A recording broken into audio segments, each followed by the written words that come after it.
Yes, welcome to the show. It's a UFC 260 watch-along. Francis Ngannou versus Stipe Miocic. Let's go!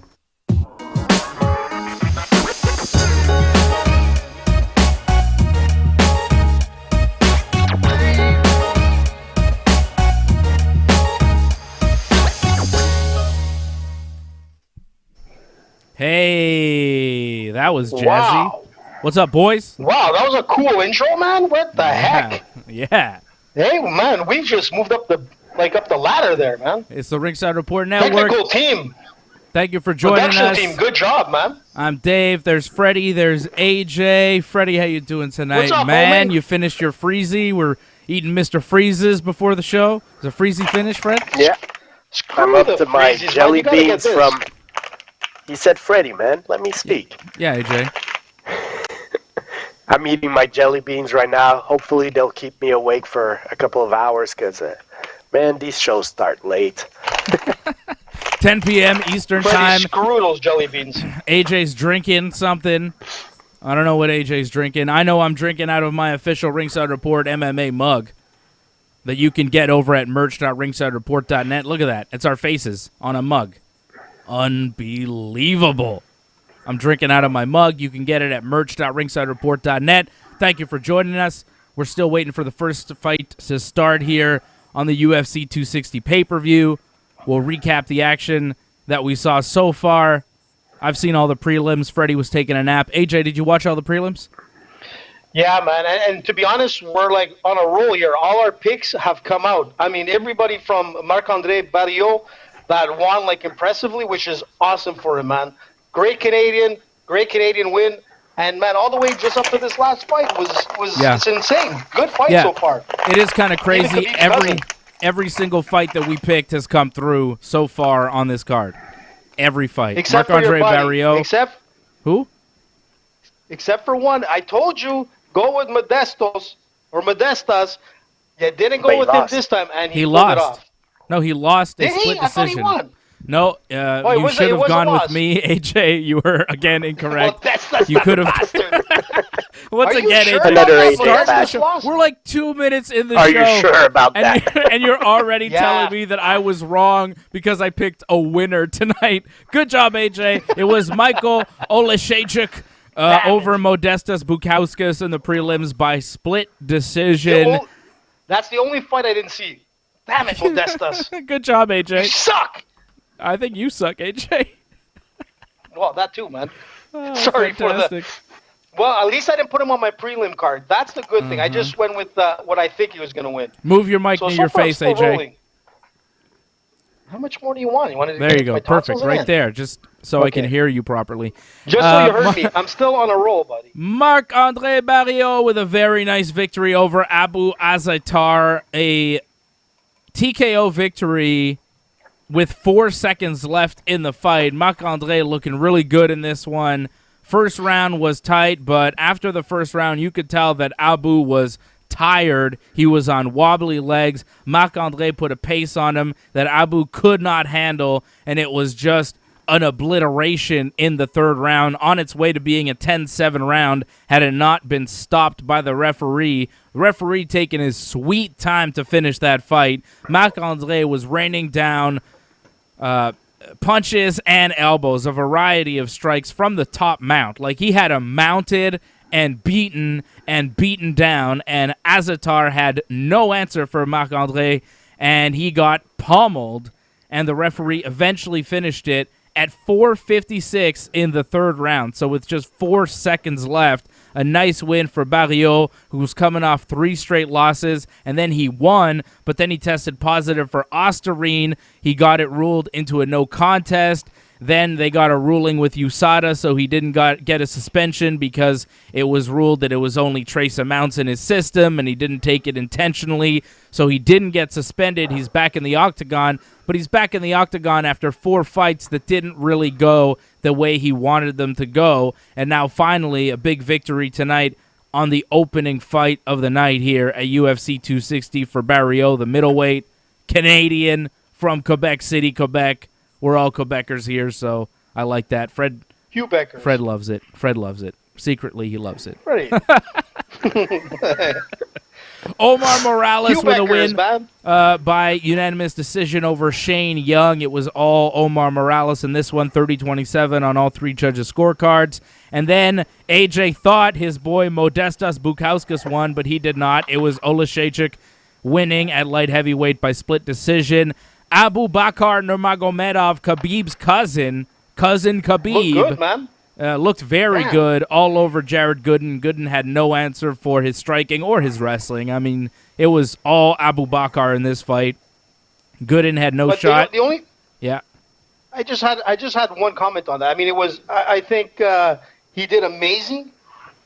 He did amazing, but on the last round, man, when he had top control and he wasn't doing much, you know what I'm saying? He was just literally just like keeping like the pressure on him, not throwing many punches or whatnot. That's the only thing where I'd say as a coach, listen, man, you've got the top control. You're in the third round. You look like you're going to win it anyways. I believe the first and second round went him, but he should still be throwing elbows. He should still be throwing like some punches, shoulder shots, whatever. He was just a little dry at the end of that third round. That's my only thing. But other than that, man, you had some nice combinations. You almost knocked them out. What was it, Gooden in like the first and second round. Got a couple of good shots that wobbled him. But, you know, that's my thing. When you're wrestling, you got to not only take top control, but you got to, when it's a very close fight, you got to throw punches. Because in the judge's eyes, man, you can lose that fight, right? But it wasn't a close fight. No, but I'm saying if it was, yeah. Let's just say it was, that's when you need to, you have the top control. Yeah, you need no, to be I more active. understand. In the last couple of minutes, it was just a bit. But people said that about Khabib early on in his career, too. You know, not that active on top. Freddie's taking more guns. He's very young, this guy. What's Freddie got? And then the next fight was awesome, man. You know, to see a Von Flue choke was like awesome, man. Yeah. We even start the main card, and we saw an amazing like submission. Just a minute and 11 seconds into the first round, Alonzo Menefield didn't need a lot of time. Fabio Charant went for the guillotine and got taken down into side control and just held on to that guillotine. I don't know why people do that. Yeah, it's a huge mistake. It's a massive mistake, and that's how you get Von Flued. The Von Flue choke is a weird thing. I mean, I see how people get caught in it, but at the same time, it's a huge mistake, and I don't really understand how people get caught in it because, you know, when you're down, you want to frame, right? Like, you don't... When you're in side control, do you want to hold on to the headlock, AJ, or do you want to get that arm away so you can frame and get him away, right? Because to me, you never want to hold on to that guillotine if you're inside, and Charant, for some reason, just held on to that guillotine for dear life, even though he was in side control, and that's how he got Von Flued. It's a weird move, and I don't really understand why anybody ever gets caught in it, because to me... Like, a high-level jiu-jitsu guy would just be like, I'm going to frame. I'm not going to get caught in this, right? I didn't see it, but AJ's I know gone. when... AJ just froze out. Sorry, Fred, go ahead. I was going to say, I didn't see it. I didn't see the Von Fluke, but sometimes when you're stuck, you can't get your arm out. If the guy like that's doing it properly, he could stuck your arm and you won't be able to take it out. But yeah, you should have the reflex right away to take your arm off, because from when you're in basically being controlled in side control, you can't choke somebody from there. So, but sometimes the other guy will just like lock it in and your arm is stuck there and it's too late. He was pinned against the fence, but there were moments where he had the ability to let go of the head. You know, and to me, as soon as you're taken down in that position, you let go of the head because the head's not going to do you any good. At that point, there's nothing you can do. Like you said, you're not going to choke somebody out from side control unless you're Alexei Olenek, right? Maybe Olenek could do it because that guy chokes people out from bottom mount, but I don't know. But really nice, awareness from Alonzo Menefield to get that Von Flue choke. Really nice stuff. And we got the first fight of the night here on the pay-per-view about to start. Kama Worthy just stepping into the octagon. And I think we're still waiting for Jamie Malarkey to come back, or to come in. We're waiting for AJ to come back. I think we lost AJ. AJ! There's AJ. Do I have close-up on AJ. What the hell, Do I have a fake Freddy when I bug out? I think so. Like, I'm a little jealous. Actually, no, there's you like do. a fake AJ that... Yeah, there's a fake AJ that pops up. There's a fake Freddy, too. We have it all set up. There's a fake Freddy when you glitch out. So that's one AJ dropout for the show. Okay. Freddie and I were talking, we like to gamble on the show. I was trying to set the over-under with Freddie what the dropouts will be for AJ over the course of the next 3 hours as we watch this UFC pay-per-view. And I would set the dropouts at 3. I would set the over-under at 3. Right now we're at 1. Let's see if we hit the number tonight. All right, Fred, what do you think? Over, under 3? Well, I think earlier I said 0 because I had confidence in AJ for whatever reason. Probably forget it, Freddie, man. But craziness, man. Craziness big time. Listen, man. What the hell, man? But what was cool is as I was off, I saw the screen. I'm like, shit. There's a fake AJ there just like yapping at something. I think that was cool, man. Yeah. So thumbs up to the production team, man. That was really cool. I don't know what the hell happened, man. It just like disappeared. Jamie Malarkey getting the Vaseline put on his face, getting ready to get into the cage. Better on his face. AJ, we're talking about the Von Flue, and you are a jiu-jitsu world champion. You know about jiu-jitsu. You've been doing jiu-jitsu, since the Helio Gracie days for over 75 years. And I wanted to get your thoughts on the Von Flue. But first, I wanted to give a shout-out to everybody on the chat. Shout-out to Craig Paquette, who's a member of the team. Shout-out to Patrick C. Hamilton, also a member. Shout-out to Alice Shanks, who's a buddy of mine from way back. Sandro, my man. You guys, I think, have met Sandro once or twice. Sandro's my man from way back. My boy, Sandro. What's up, man? Shout-out to Sandro. He says he's doesn't Italian, know right? if he... Yeah, he's Italian a bit and Scottish as well. He's like half. What? Yeah. Talk about hot-headed, man. Hopefully he's not from Naples on the Italian side. He's a monster. Shout out to Sandro. He says he doesn't know if that's what he wants to see on his coffee mug first thing in the morning, which is our face. You do, Sandro. You do. What? Look at AJ's face first thing in the morning. Or just like he's got a point there, Dave. Have it in the evening time when you're having a little beverage. It's good because it stays cold. It's like a thermos. You see, it's like stainless steel inside. So if you're having a tasty beverage, maybe some ice. You know what I mean? Put your beverage in this. Vermont. I got a beverage here. Mine is Listen, first of all, he's Scottish. Fruit punch Dave. Don't drink fruit punch Gatorade. No. Dave, he's Scottish, man. So you can have a little scotch, man. You can have that. Yeah. Don't give me any bullshit. Scottish people drink morning, day, and night. I know because technically I was in a relationship with one for a long, long time, and let me tell you, man, these people can drink. Antoinette loves our faces. Antoinette is a member of the team. She's dropping the emojis. Thank you, Antoinette. Shout out to Brooklyn Lizard. It's perfect for a wake and bake also. Like those 3 faces, man. Starts perfect your day. Yeah, exactly. Oh, there you go. Sandro is sold on the night mug. Merch.ringsidereport.net, my man. Go check it out. Shout out to Sandro out in Vermont now. Grew up in NDG. Vermont? NDG What? boy now lives in Vermont. Man, he must be like Birkenstocks and all that kind of stuff now. Yeah, Bernie Sanders over there. He's a Bernie Sanders guy now, man. Well, wow. I mean, that's where he's from, Bernie Sanders, Vermont. Is he? No? Well, yeah. The Ben and senator Jerry's from is from Vermont. Have Ben you ever and been to Jerry's? Ben and Jerry's in Vermont? The factory? So yeah, I've good, been man. to the factory. Yeah, it's man. cool. Jamie Malarkey almost got kicked and out, but comma it's good. Worthy about to fight. And we're on. 5 minutes. 4:57, 56, 55, 54, 53, 52, 51 on my clock. All right, Jamie's got like from 5 Australia. seconds behind you. All right. All right. Don't give me too much of a hype because I'm a little behind. Story of your life. Kama Worthy. So listen, both me and Dave went with Kama Worthy on this. Yeah, but I'm not sure. I didn't put it on my parlay. I think you put it on my parlay. Hey. Yes, I did actually. I put it on the full parlay. But the good news is that Jamie has yet to secure a UFC win. So you know what? Let's hope the streak continues for him. So bad, man. We're supposed to be impartial, but who gives a shit? Hey, buddy, how are you, man? He's saying good night. I love you. Say good night. I love you. Stipe or Francis? Good night, buddy. Oh, Kama Worthy just got knocked out. Good night. I missed it. Damn, that wasn't long. So I'm listening today to Zev, and I missed that. I know, we all missed That's all right. Zev's the highlight. No, you got to go to bed. You're kidding me. Okay. What the hell? That was like the worst punch. I mean, my mother's hit me harder than that, and like that so doesn't I'm the make only sense. one that was right on this fight, basically. That's what you're saying. So far, Freddie clipped him is with a right. good left hand, and then he fell and he had a few more punches as he was face down, and the ref jumped in. That was it. Pretty quick. First round knockout for Jamie Malarkey from Australia. That's total malarkey, man. That punch had no power behind it. I want to see that from another angle.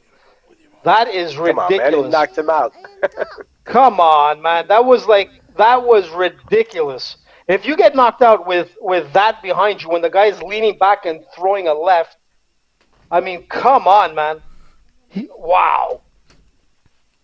That guy's jaw is made out of like I don't know, like Rice Krispies or something. Oh, come on, man. Why are you being so disrespectful to Kama Worthy? Why are you so mad? First of all, because he killed our parlay, and two... I didn't have him on my parlay. Well, you did, because I put you on the long parlay. Yeah, so but you shouldn't have, because that's not my parlay. Okay, AJ, this is a beef we're going to have on the show tonight. Here's one of the many beefs we're going to have on the show. Wait, actually, go pull it up, because I'm thinking that I actually didn't put it on our parlay. Hold on a sec. You did. You put it on mine for some reason, even though I didn't pick him to win. Wait. Are you sure? Did I? You're like putting graphics out that it's like, these are Dave's picks, and they're not my picks. You're misleading people. They're not my picks. Go watch the show we did on Thursday night. I said I wouldn't bet on him. I didn't bet on him. Look, I'm going to show you something. Silly man. See this paper here? Yeah, well, you don't know how to listen or take notes, my friend. Don't be a politician and do flip-flopping. Oh my God. This here That's not our parlay.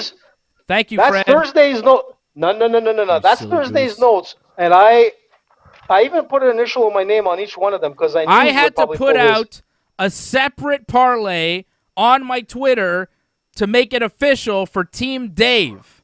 Okay? Flip-flop. There we go. Thank you for the super chat. Angelo says, you running NDG now, AJ? No way. No way. He wishes. Okay? Here is NDG. My parlay from my Twitter at Dave Simon MMA that I had to post today to correct you, AJ, because I said what my parlay was on the show, which you can watch every Thursday at 8 p.m. here on the Ringside Report Network, where I give you my picks, I give you my winners, and I give you my parlay, and this was my parlay on Thursday. Team Dave was a 2-fight parlay, and I also remember Fred giving you a 2-fight parlay. Team Dave was this: Miranda Maverick, who's my lock of the night, and Francis Ngannou to win. You put 20 down, you win $54.72 at bet99.com. You use the promo code RINGSIDE, and you get a matching bonus deposit of up to $600. They will match your deposit of up to $600 using the promo code RINGSIDE over at bet99.com. Win with Dave, Team Dave, you know the deal. And AJ, for some reason, put my parlay at this monstrous parlay that I didn't even pick, and this is what he puts on our Instagram. AJ makes these fancy graphics, which I think are cool. Okay? Where did my graphic go? There we go.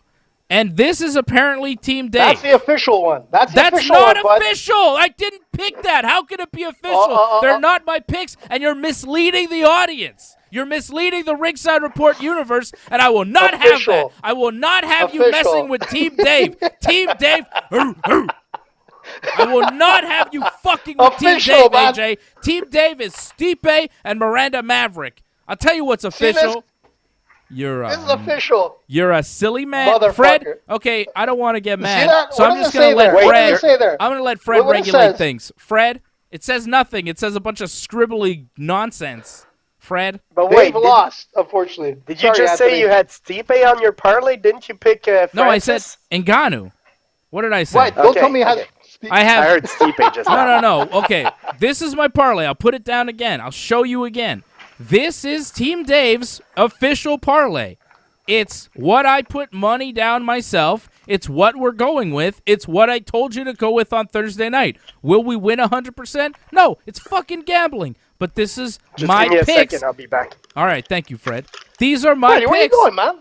Oh, he's got to do something. He's got Listen, two kids. You know what's worse? Listen, is that Anthony Flesha went with us, and we just made him lose his parlay. Because of you. Blame AJ No, because I didn't pick anybody. I said I wouldn't bet on this fight. I'm not sure about Jamie Malarkey. I wouldn't bet on him to win, but I wouldn't really bet on Kama Worthy. I said if I had to pick a winner, maybe Kama Worthy, but I wouldn't bet on this fight, and he wasn't on my parlay. I made the parlay on the show. I showed it. I showed the parlay on the show on Thursday night.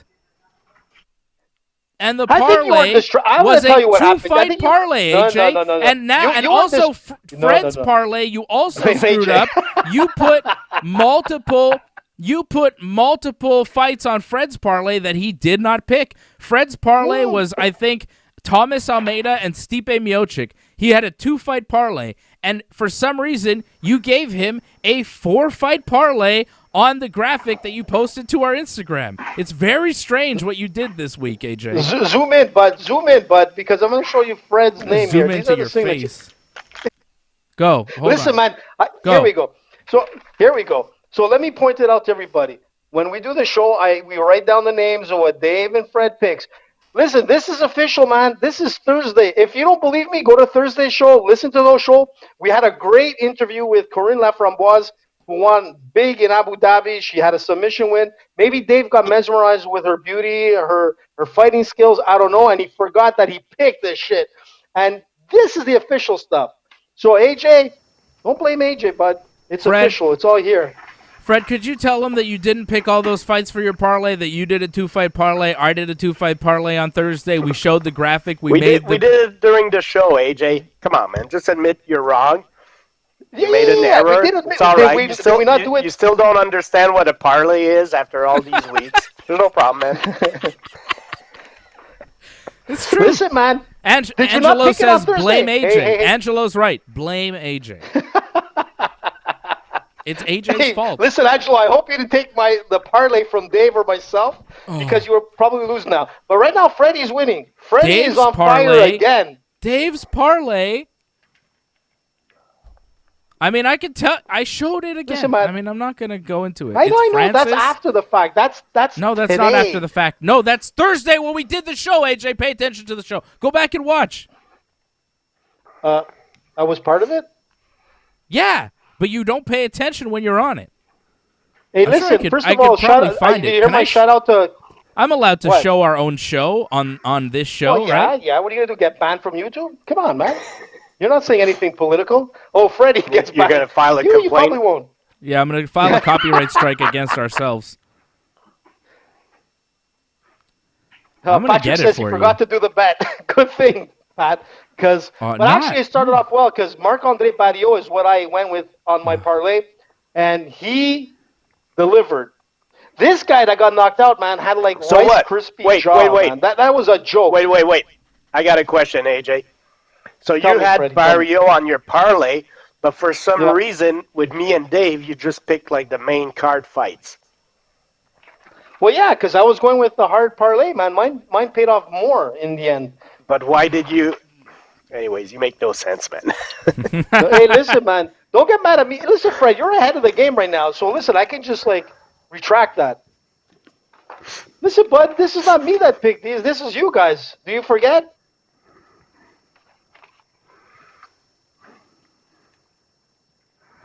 I got it here. I'm gonna show you that you're wrong. I think I can do this. I'm gonna play the audio too. I'm gonna show AJ's wrong. And look, AJ froze out. We're at 2. I think AJ just froze out. Where's fake AJ? Fake AJ's gone. Even fake AJ. There he is. What the hell? I know, Dave, you're pulling this shit on me now. No, I know it's you. Yeah, it's me. It's your terrible internet connection. How about Listen, that? Don't get mad at me, man. I'm not getting mad at you. I'm trying to explain to you facts. Watch this. I'm going to prove Fred right, okay? Here is Fred's parlay. This is our show from Thursday night. Let me see. There's verifiable evidence here, AJ. It's verifiable, okay? Thursday night. Watch this and listen. With Thomas Almeida plus 255, that's a plus 646. That'll give you 20. We'll score you $149.10 over at bet99.com. So if you're going with Freddie's parlay, you're going with Thomas Almeida and Stipe Miocic. And I just want to say, it's not too late to go with my parlay. So if you want it, go on bet99.com. Use the code Ringside Report. Is that it, Dave? Ringside Report? Ringside, that's our code? Ringside. Dave, I'm going to tell you something. You should run for politics. Why? Because I'm good at facts? No. Because you only show partial facts, kind of like the U.S. elections. But the thing is this. Here. Let me show you some more. Here we go. Then Francis Ngannou minus 135. You're putting 20 down, plus 178 to win 55. Double your money Freddie, and then some. Freddie, are you going? That was Dave's parlay. Okay. Maverick or Robertson on this? Yeah, I'll go. I'll follow Dave's lock, man. I can't go against that. I'll go with Miranda. There you go. Okay. But there we go, Mr. Partial. But he didn't put her. So I see what you're doing. You're asking for our picks, but our picks are just like they're not official. They're just like, yeah, okay, whatever. I guess I'd go with this one. You're asking for one over the other. You're not asking for who we're gonna bet on, and you don't understand. The parlay is what we put down on the screen, and we say these are the fights we feel very confident in. These are the fights you should put money on. And AJ, once again, we've proven you wrong. And, Listen, why don't you put the interview? Listen, why don't you put the interview of Corinne at least, man? Screw that bullshit. Antoinette says, tell him Dave. Brooklyn Lizard says, love you, AJ. Douglas Hepburn says, alternative facts. Thought we were done with that shit. We always get alternative facts here with AJ. And here comes my lock of the night, Miranda Maverick. She is my. Yeah, let's see this. She is part of my big parlay. Antoinette dropping the super chat. You guys rock. Thank you, Antoinette. We appreciate you. Antoinette right now winning the super chat battle of the night. Antoinette in the lead. Thank you, Antoinette. We love you, Antoinette. Show the interview, member of the team. Show the interview. No, I mean, not now, doing, but at watch intermission. Yeah, no, we'll at see. Intermission. Do a little bit of Korean. You're an intermission. People want to see like a female. You're an intermission. There is no intermission to this show. We're doing a watch-along here, AJ. Get it together. Yeah, we're doing a watch-along. I know, bro. Jillian if people Robertson. want to listen to the interview, they could go on our channel and listen to it. Why would we replay something that's already on YouTube on our YouTube channel? Just a snippet, Dave. I'm going to snippet you. I'm going to snippet your head off. What's going on over there? Today you've been very snippy. That's for sure. Yeah, okay. I'm going with Miranda Maverick here. I like Miranda Maverick. As you just saw, she is part of my parlay, Dave's official parlay. Team Dave, Miranda Maverick, and Francis Ngannou. Team Dave. All three of us went with her. Let's go. She has massive shoulders, that girl, man. It's crazy. She is very good. She's 23 years old. Very good Muay Thai. Good wrestling. Good jiu-jitsu. Like, she's good all around, but her stand-up is really her strong suit. Jillian Robertson has good jiu-jitsu, but I don't think her stand-up is going to be good enough to deal with Miranda Maverick, but we will see. Not Miranda Maverick is 5'3.5". Jillian Robertson 5'5", so she's taller, but Miranda Maverick has a 65.5-inch reach, and Jillian Robertson has a 63-inch reach. So Miranda Maverick's shorter, but with a longer reach. I think she's going to put a beating down on Jillian Robertson here. I think she's going to beat her up. She might finish her. Look, and I think so. I mean, unless, an upset happens, but I don't see this on this fight. I mean, Maverick is like a top prospect. We were talking about her on Thursday. Like I said, in Invicta, at one point, she fought 3 times in one night. This girl loves to fight. And she was fighting at 20 years old. Not too many fighters fight 3 times in one night, unless it was UFC 1, UFC 2, and UFC 3 back in the days. I mean, this girl's a beast, and let's see how she performs tonight. Yeah, I'm looking forward to this fight. I'm looking forward to seeing what Miranda Maverick does. She wins this fight here. You know, she's on her way to being one of the top fighters in her division. She is really good. This is 125. I mean, you know, both of these fighters, Jillian Robertson's 25, you know. They're both kind of future prospects in her division right now. Exactly. And like you said, like, she has good jiu-jitsu. She doesn't just have good jiu-jitsu. I mean, she's like a jiu-jitsu wizard. So, I mean, we'll see what happens if it goes to the ground. But, 9-5. I think Miranda has good enough wrestling to kind of nullify any submission attempts because Miranda knows that Jillian's going to be looking to throw that armbar up, and I think she's going to be crafty enough to avoid it. But AJ's right. Physically, Miranda is a fucking beast, man. She looks in shape. Man, she's at a monster. Jawline. Freddie, her look shoulders, at her jawline, man. Her legs, her biceps, she's like a pit bull. Yeah, she's a monster. Her back. She's built for this. I'm telling you, she is a beast. Nice leg kick from Miranda Maverick. Shout out to Nick. Shout out to Nick, Doug Hepburn's son. What's up, Nick? A lot of people on the chat going with Jillian Robertson. Doug Hepburn going with Robertson. Sandro going with Robertson. Saw Marc-Andre going with Maverick. Shout out to everybody watching us on Facebook, on Twitch, on YouTube. Don't forget to like the video. Don't forget to leave a comment. Subscribe to the channel. Click the bell when you subscribe. You get those notifications every time we're on. We're in the first round here.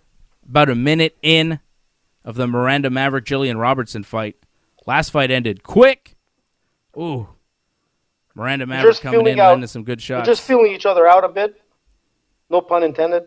But, yeah, I mean, just a couple of shots, a few leg kicks. That's all right. Wasn't a pun. Just because you say no pun intended doesn't mean it was a pun. I throw it. I know. I throw it in just in case YouTube decides to like shut us down. But it's all comedy, man. It's all comedy. It's all jokes. Jillian Robertson is cut already above her right eye.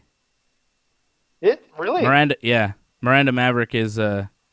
Well, she will be in about a minute on your screen. Yeah, AJ, you're probably way behind. But Miranda Maverick matches her hair. Miranda Maverick is definitely outboxing Jillian Robertson right now. She's looking good.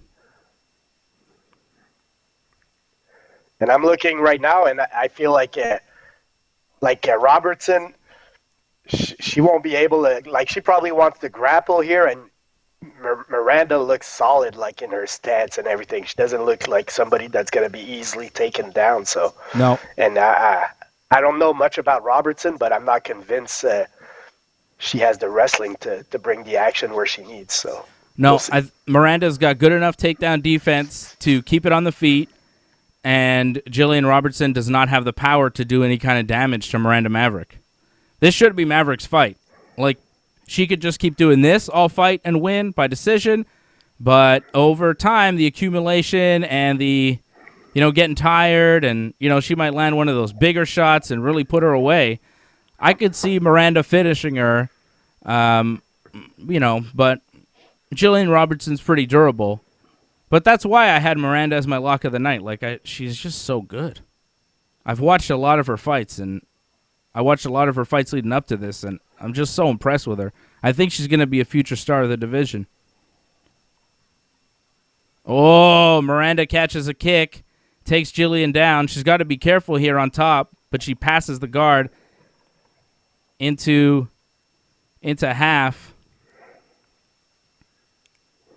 What's your little takedown. Right now, I've got 124, 123, 122, 121 left in the first round. With Miranda Maverick on top, Jillian Robertson just got back to her feet. Not too much damage there. Miranda wasn't able to do much. Jillian Robertson did a good job of getting to the cage and using it to get back up. I see that Sandro went with Robertson on this fight. Mm-hmm. A lot of people in the chat going with Robertson. Well, she's Canadian. People want her to win. No, she's for got sure. good I want to see jiu-jitsu. Canadians win, but man, Miranda is just a beast, man. Mm-hmm. Yeah, I'm a big fan. And she's just getting better, She's only getting better. And 22, you said she is? 23. 23? Mm-hmm. That's young. Yeah. She beat Deanna Bennett, and that was really impressive because she had lost to Deanna Bennett, but then she came back in the rematch and beat her, and she beat her pretty bad. She submitted her. She lost a decision to her. I like how she's moving. She's cutting those angles well. She's cornering her opponent. Her stand-up stance and movement is very good. Mm-hmm. Even her body punches, when she's throwing those combinations and going for the body, man, she's solid. She gets in there with crisp boxing. Another takedown at the end of the round. Jillian Robertson looks frustrated. She doesn't have any kind of answer to deal with anything that Miranda Maverick is throwing at her right now. And also, Miranda Maverick, very smart. She is not only one of the top flyweights in the UFC division, she's also pursuing a PhD in industrial organizational psychology at Old Dominion University. So she's going to be Dr. Miranda Maverick. She's 23 years old, PhD student, and a monster of a UFC fighter. Like, I'm a big fan. Yep. I'm glad you brought that up, Dave, because I was thinking, I wasn't sure if she was like a teacher or something. I knew she was in university or whatnot, but I didn't realize it was that much of a specialty. That's amazing. This girl is talented in like the education side, sports and whatnot. She's 23 years old, guys. She has a long career ahead of her. Look out for Miranda Maverick. People underestimate intelligence and what that means in a fighter, but you have to be very smart in there. You have to be able to make adjustments. You have to be able to figure things out. The smart fighters are the ones that kind of separate themselves from the pack. You see the world champions, they tend to be pretty well thought out individuals. Sorry, AJ, go ahead. No, I was going to say, just at the end of the fight, I mean, just the way she took the double leg and took her down, it was so perfect. I mean, like, she didn't hesitate. She didn't, like, it was just like a GSP, like, straight shootout, took her down, and that was it. Like, man, she's very seasoned for a 23-year-old, which is scary. Yeah. I mean, you look at the champion in this division, Valentina Shevchenko, who's a monster, who's scary. But in 2 or 3 years, I could see Miranda getting there and being a real threat, which is kind of fun. Oh, Robertson looking for the takedown. She gets it. A good idea. She gets it, but she kind of falls on her back doing it. Try to take Miranda's back. This is working out so far. She's got side control here. Miranda trying to escape the position, but that's a big takedown for Jillian Robertson early in the second round. About 3 minutes, 40 seconds left. She's got a lot of time now. She's in side control, but Miranda's not going to let her just sit there.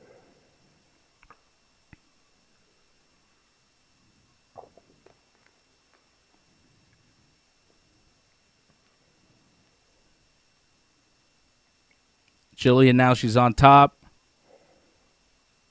In top half. Miranda's doing a good job of not letting Jillian have any kind of success here on the ground. And even though Robertson is taking control, I mean, if you look at Maverick, she's throwing short punches. She's staying active. Yeah. And here she is trying to get back. Yeah, but this could be enough for Robertson to win this round still. Oh, yeah, for sure. Well, there's still a lot of time, Dave. She's got a lot of control.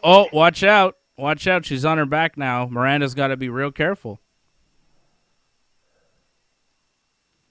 Yeah, Robertson's got really good top control. Like, she's controlling Miranda, and Miranda's struggling to get back to her feet.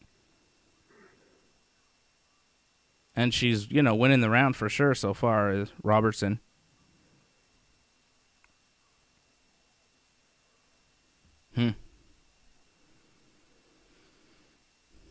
Well, this changes things. It was such a dominant first round for Miranda Maverick, but that was a really good adjustment for Jillian Robertson, getting that takedown. One takedown could change the whole landscape of the fight, right? Hey, Robertson's got her hands in the fence there. Take it easy.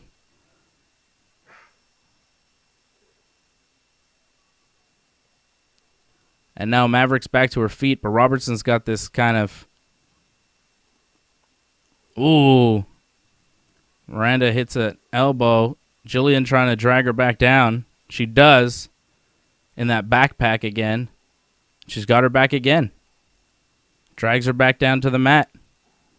Robertson in control right now.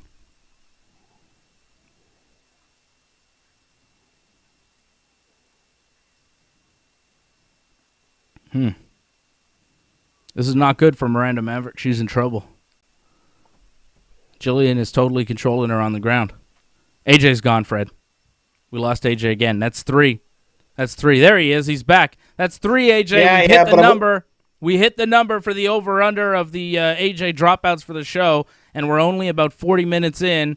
That's 3 dropouts for AJ. I don't know what's going on over at House of AJ, but I got good news and bad news. The good news is I'm back. The bad news is I might have to log out again. Okay. Hold on a second. What's happening with you?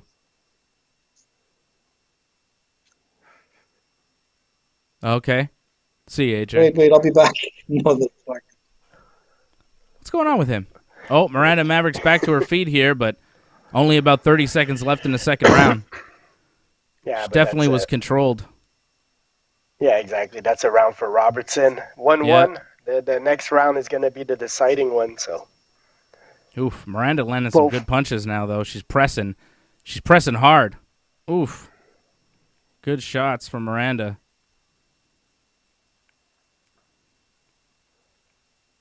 I don't know. Robertson might have tired herself out with all that ground control. She used a lot of energy with those takedowns.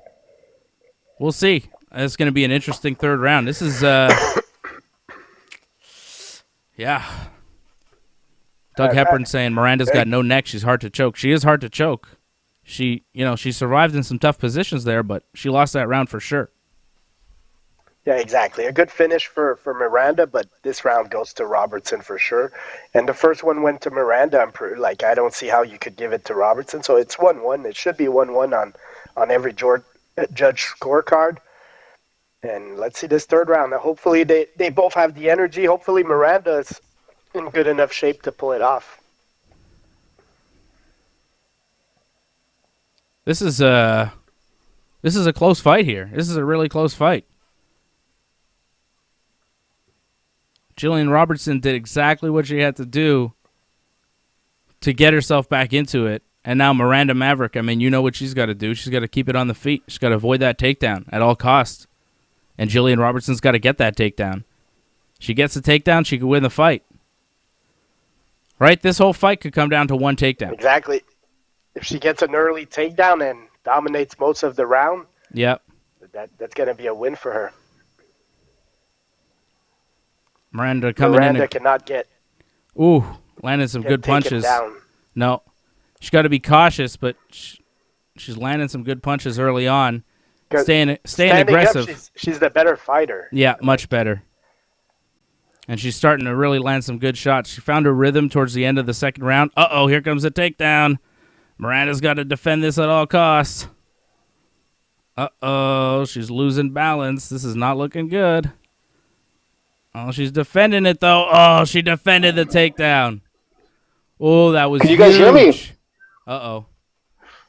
AJ's back. Oh, Miranda now. Yeah. She's got Jillian Robertson's back. I was looking at AJ. I missed it, Fred. Was there a takedown? How'd she get her down? She sprawled.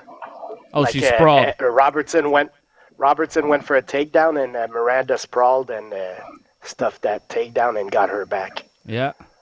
Now she's got the back in the middle of the octagon. This is a good position here for Miranda. She's just got to remain on top. She's got to be careful because Robertson is a crafty grappler. There you go. Miranda staying on top. That's what she's got to do. Land strikes on top. Landing some good elbows. But she's got to be careful she doesn't get swept here. Because if she lands on the bottom, there's still a lot of time left to go. She could still lose the round, right? But she's looking good right now. On top, landing a bunch of punches. AJ, you're back. I'm back, man. I think that's 4 dropouts. So the over-under, I set it at 3. We're over. I called it. I'm pretty sure you have me on the wrong speaker again or something, AJ. I don't know what's going on with you. Oh, no. Can you hear me at least? Yeah, I hear you. Yeah. I can't wait till we're back in studio, man, because this COVID shit, man, and technology is flipping me out. I'm flipping out. Good top control here from Miranda Maverick, landing some good knees to the body. Good top control. Landing strikes, staying on top. She's got half a round left. But she's got to be careful now. She's back in the guard of Jillian Robertson. She's got to be careful. Robertson swinging the hips, looking for the armbar. Maverick's got to be careful. She's got to not get caught in the armbar here. She's got to keep the pressure down. Uh-oh. Miranda's in a bit of trouble here with the armbar, but I can't see how deep her arm is. Oh, no. She's got her elbow out. She's good. She's good, and she's in a kind of reverse mount. Butt to the face. Close one. But Miranda's looking good now. On top. Minute 40 left to go. That's it. Let's go, man. Turn it up, man. Let's do it. Uh-oh. Jillian Robertson now's got the back. Uh-oh. Jillian Robertson's got a hook in. She's got Miranda's back. Not a good way to end the fight, man. No, this is not good. Oh, there you go. Miranda's shaking her off, though. Get back on top, Miranda Maverick.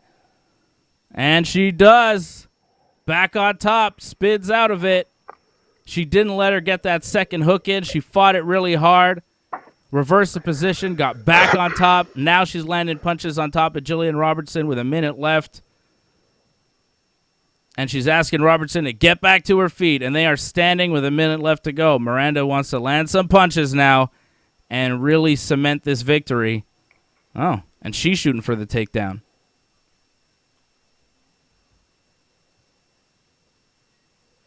Miranda gets a takedown.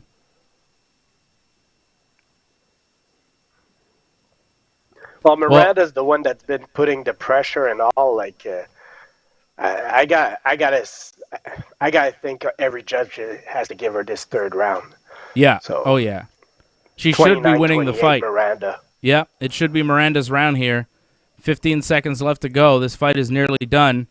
This third round is definitely Miranda Maverick's. Jillian Robertson had the back for like a little bit, but Miranda was controlling on the ground for most of the round, landing a lot of good strikes. Showed versatility here in this fight. This is a good fight for Miranda Maverick. She had a lot of success standing in the first round. Second round, she had some adversity. She was taken down. She lost the round clearly. A lot of submission attempts from Jillian Robertson that she escaped. She fought out. She stayed composed. She defended an early takedown attempt from Robertson in the third round. Used that sprawl to stay on top and land points and win the third round and really win the fight. The takedown defense was what won her the fight. The sprawl to defend allowed her to get on top, and then the top control was really good. Jillian Robertson is no slouch off her back. She was using some really good jiu-jitsu to escape and, try to roll and try to sweep, and Miranda Maverick was right there every time to just nullify it enough to get the win. That was a really nice performance from Miranda Maverick. She dealt with a lot of different things, a lot of different obstacles, and she showed, like, hey, she can stand and she can grapple, she can defend it when she's on the bottom, and she can stay on top, and she can ride you, and she can beat you up. Really impressive performance from Miranda Maverick. 23 years old, showing a lot of composure. Impressive. And that's the thing. You're fighting a jiu-jitsu wizard in a sense. Her skills on the ground are awesome. And Maverick was able to stay composed, like you said, and be able to get out of those situations where most people would have been locked up, especially when someone's getting your back. Like, you're just, like, at the point where something bad's going to happen. And she was okay, man. She managed to slide out, and she took control of the fight again. Power to her. The second... So, what? Sorry, AJ, but Miranda Maverick has won by unanimous decision, but two judges scored at 30-27. Wow. What?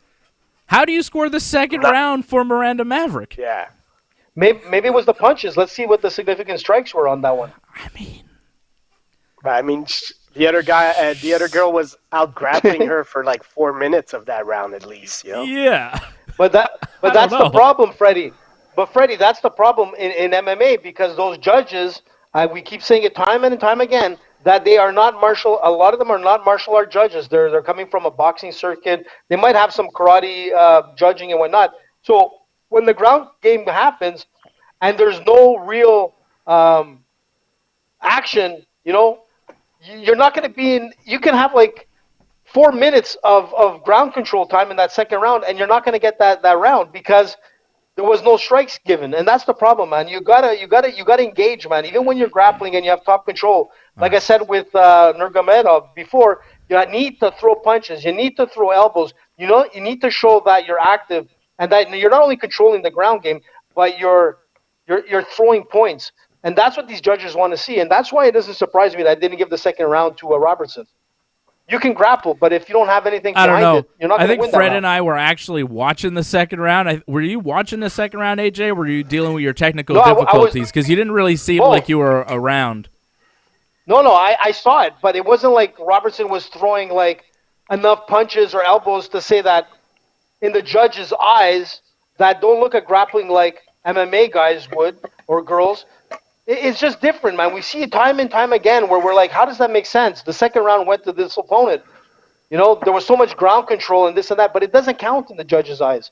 It's just, it's the way it is, man, until things start changing, man, with the commissions and getting judges that are mixed martial art backgrounds. All right. Well, my lock of the night comes through, boys. All right? That's my lock of the night. Right on the parlay. That's Dave's actual parlay.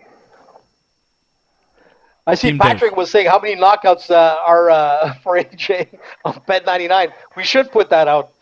Tech problems, man. So far, I'm 0-4. Yeah. Damn technology. Nice win from Miranda Maverick. Lock of the night coming through for Team Dave. Let's go, Team Dave. That's what I'm talking about. Let's see. Let me take a look at my sheet, the official one. Does Dave have it? Yes, he does. It's good. You're good, Dave. You're good. Actually, that was the only one that all three of us went with. Yeah. That was the fight I was most confident in, but I'll tell you, in the second round, I was losing a lot of confidence. Not in the judge's eyes, Dave. You see what I'm saying? Not in the judge's eyes. I think Robertson won the second round, and she showed some nice grappling, but overall, Miranda was the better athlete and just a better fighter. Because even in the grappling, a couple of times I saw Miranda doing it like a knee slice pass that was nice and all. Like Miranda's grappling is not too bad either. Yeah, Miranda's grappling is very good. I think her wrestling is good. Her top game is good. Her submission defense is very good. That was a very good performance from Miranda Maverick. That's one for Team Dave. That's right, Angelo. Team Dave. Angelo's on Team Dave. He knows what's up. It's okay, Angelo. Listen, she's only going to get better, Dave. Or EA Sports awarded Khabib a custom-made 5-star medallion, some sort of gold medal. What? From EA Sports, the video game, for all the hard work to put in. He's become the best in the sport. When are they going to give John? Did they give John Jones one of those medals? Huh? Where's John Jones' medal? Picogram. Bet you they're going to give John Jones his medal when he becomes the next heavyweight champion of the world. Get the hell out of here. John Jones. John Jones is on Team Dave. John Jones. Team Dave. John Jones versus Stipe in a couple of months. No. I think you mean John Jones versus Francis Ngannou. Hey, so Dave, they should have given an award. Freddie's got Stipe. AJ and I both going with Big Francis. Africa, third champion, heavyweight. Listen, they should have given an award to Khabib for live streaming and the Pirate Act when he was at the last fight. That's what they should have given him an award for. Anybody else would have been slammed with a huge fine or maybe possible jail time. It is kind of crazy that Khabib was sitting there with his cell phone live streaming the last UFC show to his Instagram, sitting right next to Dana White. It is kind of nuts. But it wasn't a pay-per-view. It was on free TV. Dana doesn't care. Angelo likes Stipe. And DC got an award as well. Oh. What did DC get? I don't know. I guess he got a retirement medal from EA Sports for all the excellent contributions for MMA. He is, man. DC is one of my favorites, man. He deserves it more than anyone. He was definitely clean as a fighter. 2-division champion. This guy is the best. This guy is the best representative of MMA, the best representative of a UFC athlete. Daniel Cormier is my guy. not like Dave with his picogram king and shooting homeless guys and running over and like hitting like ladies that are pregnant. That's okay, man. I like the clean fighters. Take it easy. I like Dave, DC. I like DC, but I also like John Jones. I like all the fighters. I like everybody. I think DC is a better example to the youth. I mean, yeah, of course. DC is a better example. DC is the best. I'd believe that he's a clean athlete more than I'd believe that John Jones is a clean athlete, even though I don't really think John Jones is dirty.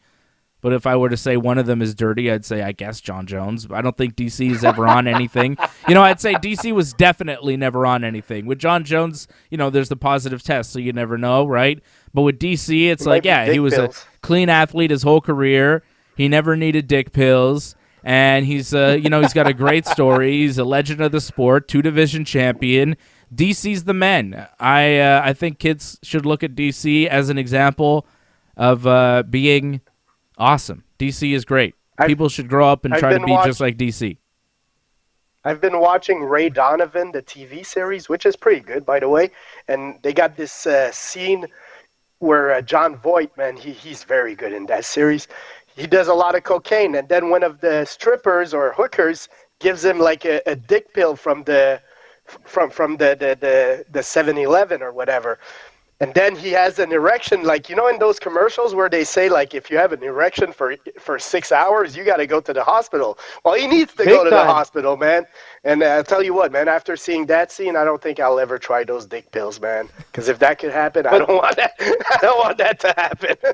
Freddie, actually, you know what? You're absolutely right, because I had a friend. Well, I still have a friend that worked for Viagra.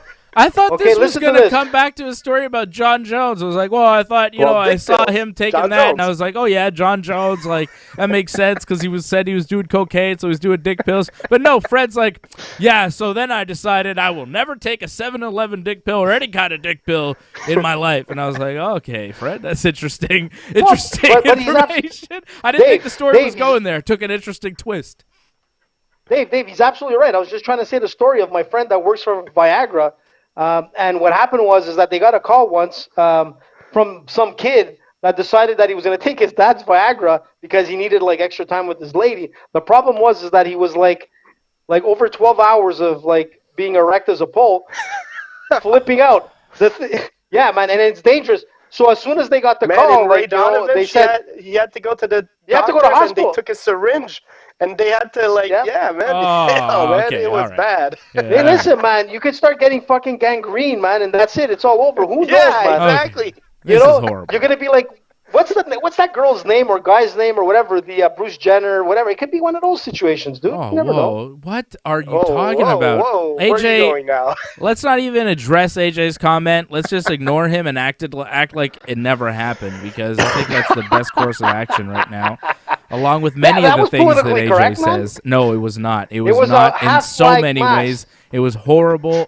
You said so many awful things in the course of a minute. I can't even. I'm just going to apologize. I'm going to apologize on behalf of myself and the Ringside Report Network for anything that AJ has said. He doesn't understand certain things. It's not that he means ill intent. He's just misinformed. He's just, a little confused sometimes. He doesn't know what's appropriate and what's not. AJ's like a very old man. AJ is a very old man, and he doesn't always know what's appropriate, and sometimes you kind of got to give him a pass. He means well. I assure you he means well, even though he's old school. That's how he puts it. He's old school. I assure you AJ means well, even though he says some shit that could be construed as horrible in many different ways. What did I say? What was construed that was bad? I'm not going to address it, AJ. We're going to move on because I don't want to get in trouble, and I just want to say... She took her Wheaties? Oh. We're moving on. Sean O'Malley is about to get in the cage. Pick a guy with tattoos on his face, man. I mean, come on, man. O'Malley doesn't look like... He's going to lose tonight. What's your problem with face tattoos, Fred? Why you got to be so... O'Malley looks much bigger. What's the problem? You don't like face tattoos? You don't like people with face tattoos? Freddie took Almeida, whatever you want to call him. Fred is the only one that went with that pick. Me and Dave went with O'Malley. And there's no reason that O'Malley should lose this fight. But, even in his last fight, as we spoke about it on Thursday, man, the guy had no. He didn't think he lost the fight, and most people agreed that if his foot didn't balloon like a beanbag, he would have been okay. But listen, shit happens, and I think tonight he's going to redeem that leg loss, didn't man. break, he would have been okay. I mean, injuries. I agree with that, man. Fuck? Listen, Anderson was a freak of nature that happened, and it's unfortunate because Anderson, if that didn't happen, man, he would have won that fight. We would have been talking about like Anderson in a very different light as of today because the guy's a legend of the sport, and it's unfortunate now that he's not even talked about. Like, Anderson Silva, man, was the greatest fighter of the UFC Isn't he of all time. box somebody? No. He could box. He was a professional boxer I before, think I read so recently why not? he's going to box somebody. Really? Yeah, why not? There were talks, Yeah. but I don't know if anything got signed, right? Who's he going to There's fight? always Like talks with Anderson. Jake Paul? Logan Paul? What do you want? That'd be Who's nice. going to fight? That would be nice. Beat those guys up. Hey, listen, man. Thomas there's Almeida. There's a lot of hype. 4 Thomas days ago, Almeida. they were saying that he might be fighting Julio Cesar Chavez Jr., but it's a rumor right now. Who's that? Okay. But supposedly he's in talks to fight Julio Cesar Chavez Jr. You're talking about Silva, right? Yep. Yeah, that would be awesome. Why not? That's great. That's a real, I can see that because Anderson does come from a boxing background. So why not, man? No, he's going to get killed. Sean O'Malley is minus 335, the favorite here coming in. He's about to fight. It's Sean O'Malley versus Thomas Almeida. Thomas Almeida is on Fred's official parlay, right, Fred? You had Almeida and Stipe. Yep. I'm going with Sean O'Malley. Underdogs. Freddie's going with Freddie's going with it. That's reward. Almeida. Dave, that's what you put down on Thursday, so it's not. It's We played final, the clip but from the don't show, flip-flop AJ. again. We figured that out before. Were you not Yeah, here? don't flip flop. DJ Bourne. I don't. You just make things up in your mind. And now we've What? all seen the inner workings of AJ because I exposed you earlier in the show. Dave, you would make a great lawyer, man. Yeah. Just showing like your facts, but not the full facts. If you want to see the full facts of the show, go to ringsidereport.net and see Thursday's show, man. And you'll see the whole show, and you'll see how Dave dissects things and See, Dave tells you what his official parlay is, and then AJ just takes every kind of on-a-whim pick that Dave and Fred make and says, these are the official bets, and this is what you should bet on according to Dave and Fred, even though we never, ever said that on the show. Please, go watch the show and see that, and then you'll see how wrong AJ is. Sean O'Malley and Thomas Almeida in the first round of their fight, 45 seconds in, 4 minutes, 14, 13, 12, 11, 10. O'Malley's much taller than Almeida. Yeah, I saw that huge. at the weigh-in yesterday. I went, oh, good size advantage. and a long reach as well. Mm-hmm. The only thing that bothers me is his skinny calves, man. Kind of Well, they reminds hurt me of last Anderson time. Silva in a sense. Yeah, last time around, it kind of, his foot rolled Well, the there. inside- He had that calf Inside- foot injury, whatever it was, and It was that was weird, it. man. But O'Malley's using those low leg kicks, man, and he seems to be fine right now.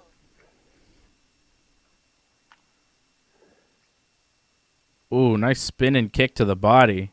O'Malley's looking really comfortable. I like the way he moves around, man. He's fun to watch. Ooh, he just got caught with a big shot, though. He's got to be careful when he comes in. Almeida's got power, especially early on. When Almeida was coming up, I liked him. I thought he was a good prospect. Now, once he fought some good competition, he lost most of those fights. But I still think he's a good fighter. Oh, yeah, he is a good fighter. I just think O'Malley's kind of on the come-up right now, and Almeida has maybe peaked.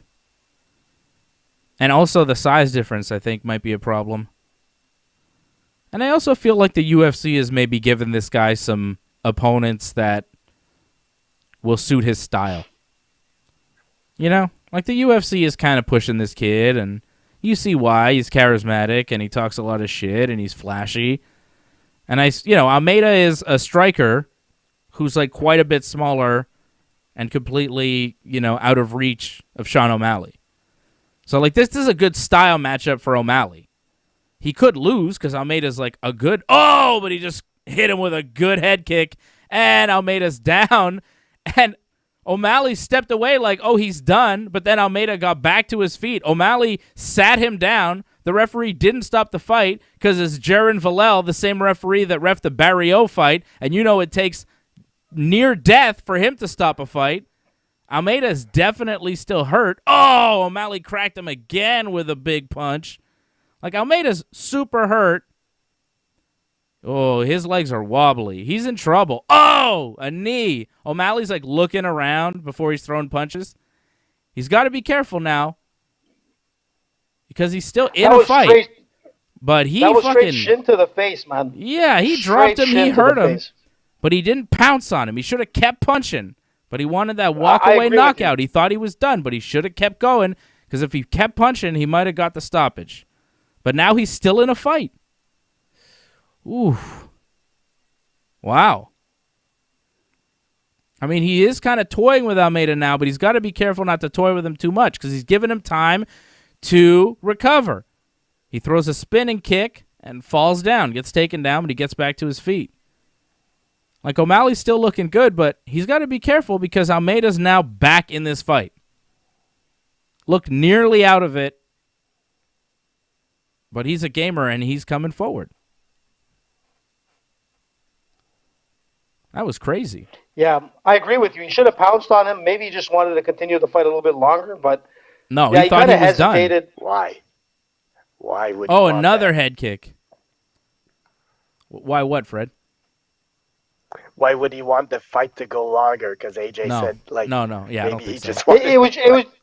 No, look. It's not like he rushed him. He just stood up and like Almeida got up right away. It wasn't like he was down on the ground long. He just kind of slid down and got right back up. So, I mean, it was a nice kick,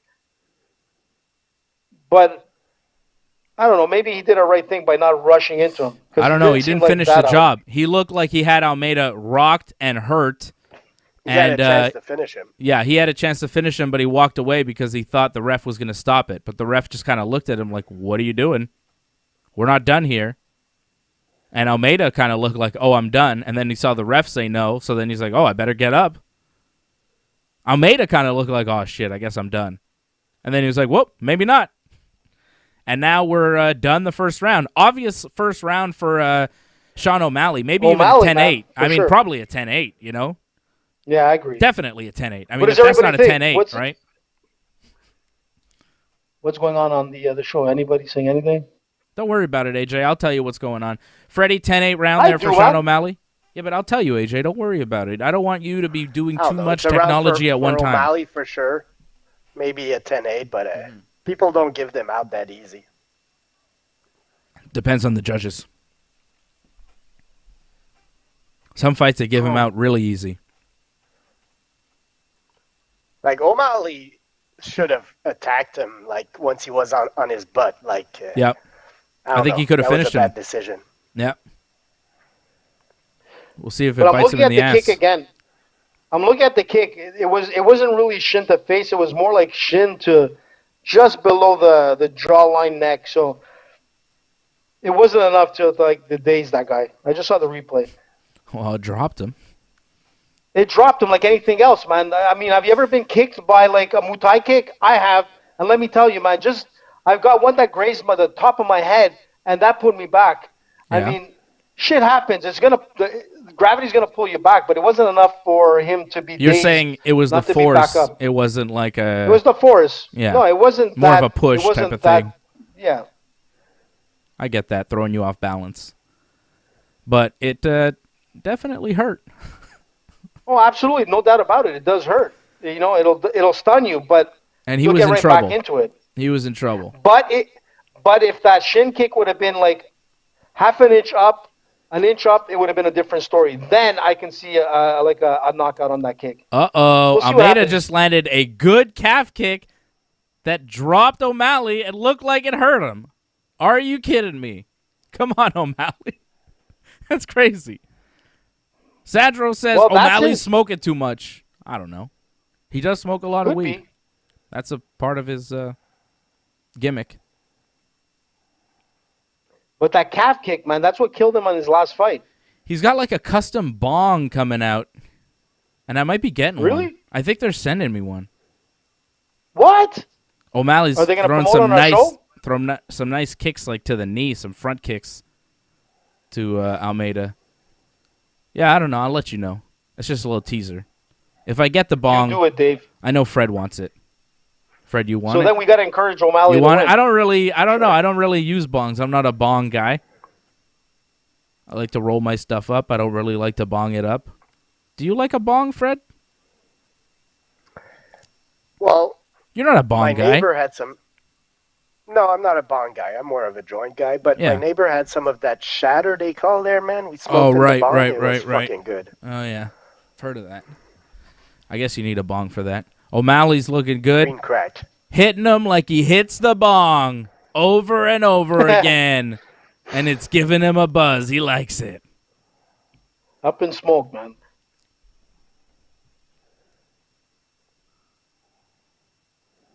Yeah, so if they send me that bong, I'll probably pass it to you, Fred. I'll have it on the table for a while to display, and then I'll just give it to you. So you can actually use it and test it. Don't ruin our sponsors, man. What do you mean? Say that you'll use it. Well, I'll use it, and then Fred will use it too. We'll all use it. We'll all share it. Once we get COVID vaccines, we'll share bongs again. Back in the good old days, pre-COVID. Sean O'Malley looking really good, beating up Thomas Almeida here in a second round. It's been mostly O'Malley. Almeida's had a couple of, he landed that leg kick that was good, but O'Malley's come back from it, landed some leg kicks of his own, staying at range, landing the jab. He's not landing. I think the second round is tighter. He's winning, though. I think O'Malley is winning it. No? Okay. Yeah, for sure, Dave. I feel like O'Malley's in control. Don't listen to AJ. I'm not sure, man. Come on, AJ. Come on, man. Are you joking or what, Freddie? Almeida looks like he's struggling to land anything. He hasn't really landed many punches. O'Malley's landed way more punches. From a lot of those punches. Yeah, big time. I don't see O'Malley landing that much, man. O'Malley's dancing. He's not throwing much. He's feinting. Mm-hmm. Yeah, he just landed a jab, though, and a couple punches. Much tighter, man. Yeah, I mean, the second round is tighter, but I think O'Malley has it. Like, I thought the first round was a 10-8. I think so far this round is a 10-9 O'Malley. Almeida's having more success with the leg kick. But he does this kind of like head shrug to like throw off his opponent, but he doesn't throw anything from it. Oh! O'Malley just got dropped. O'Malley is down on his butt. See, second time this round that he drops him, man. Mm-hmm. The leg kick earlier, this round's Almeida. Wow, after that. Oh, and yeah, what do you think, Fred? And the round ends, O'Malley on his butt. In trouble. I get this one's still Almeida, I think. Yeah, it's I think after that. But I got it to. After that, the way it ended, I think you give it to Almeida. No, whoa, guys. Well, take it easy there. It was basically like O'Malley throwing like a high flying knee that made him fall. That's it. It wasn't that Almeida did anything other than like step out of the way and O'Malley dropped. Come on. It was a flying knee, and he fell on his back. That's it. O'Malley round, 10-9. All right, AJ. What's up with you guys, man? Are you up in smoke? Yeah. Maybe. I did miss when O'Malley fell down. I was looking over at Fred. I was like, Fred, what are you thinking? No. And then I didn't see O'Malley fall down. I just saw him on his butt, and then Almeida landed punches. Was it a slip? Yeah, I didn't see it. It was a slip. What he did is that what significant strike did O'Malley do this round, man? He didn't do nothing significant. At least Almeida put him twice on the ground. Listen, more. Seriously. Angelo says, "Shut up." Shut up, AJ.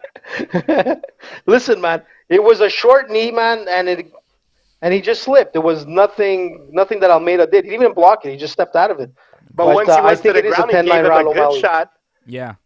Yeah, gave him a good straight right hand to the face.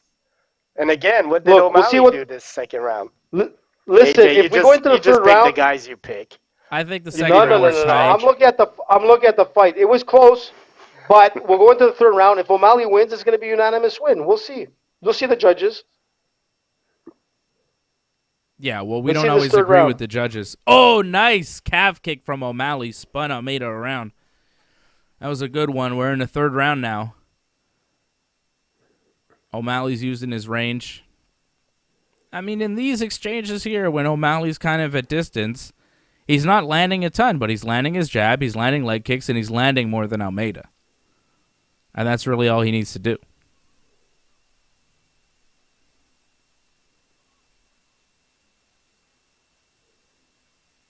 Fred? You still there? Fred, you okay? Say he's landing his jab. You say he's landing his jab. I saw him throw one jab and it got blocked by Almeida. So I don't know, man. We'll see, man. I looked over at you guys. I was like, "What's going on? Are you guys still there?" I thought we lost the show. I thought everything shut down. Watch along, man. You guys were both quiet. I was like, "What happened?"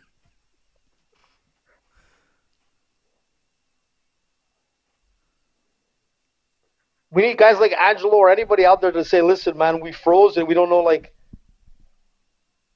we don't know if we're actually on or not.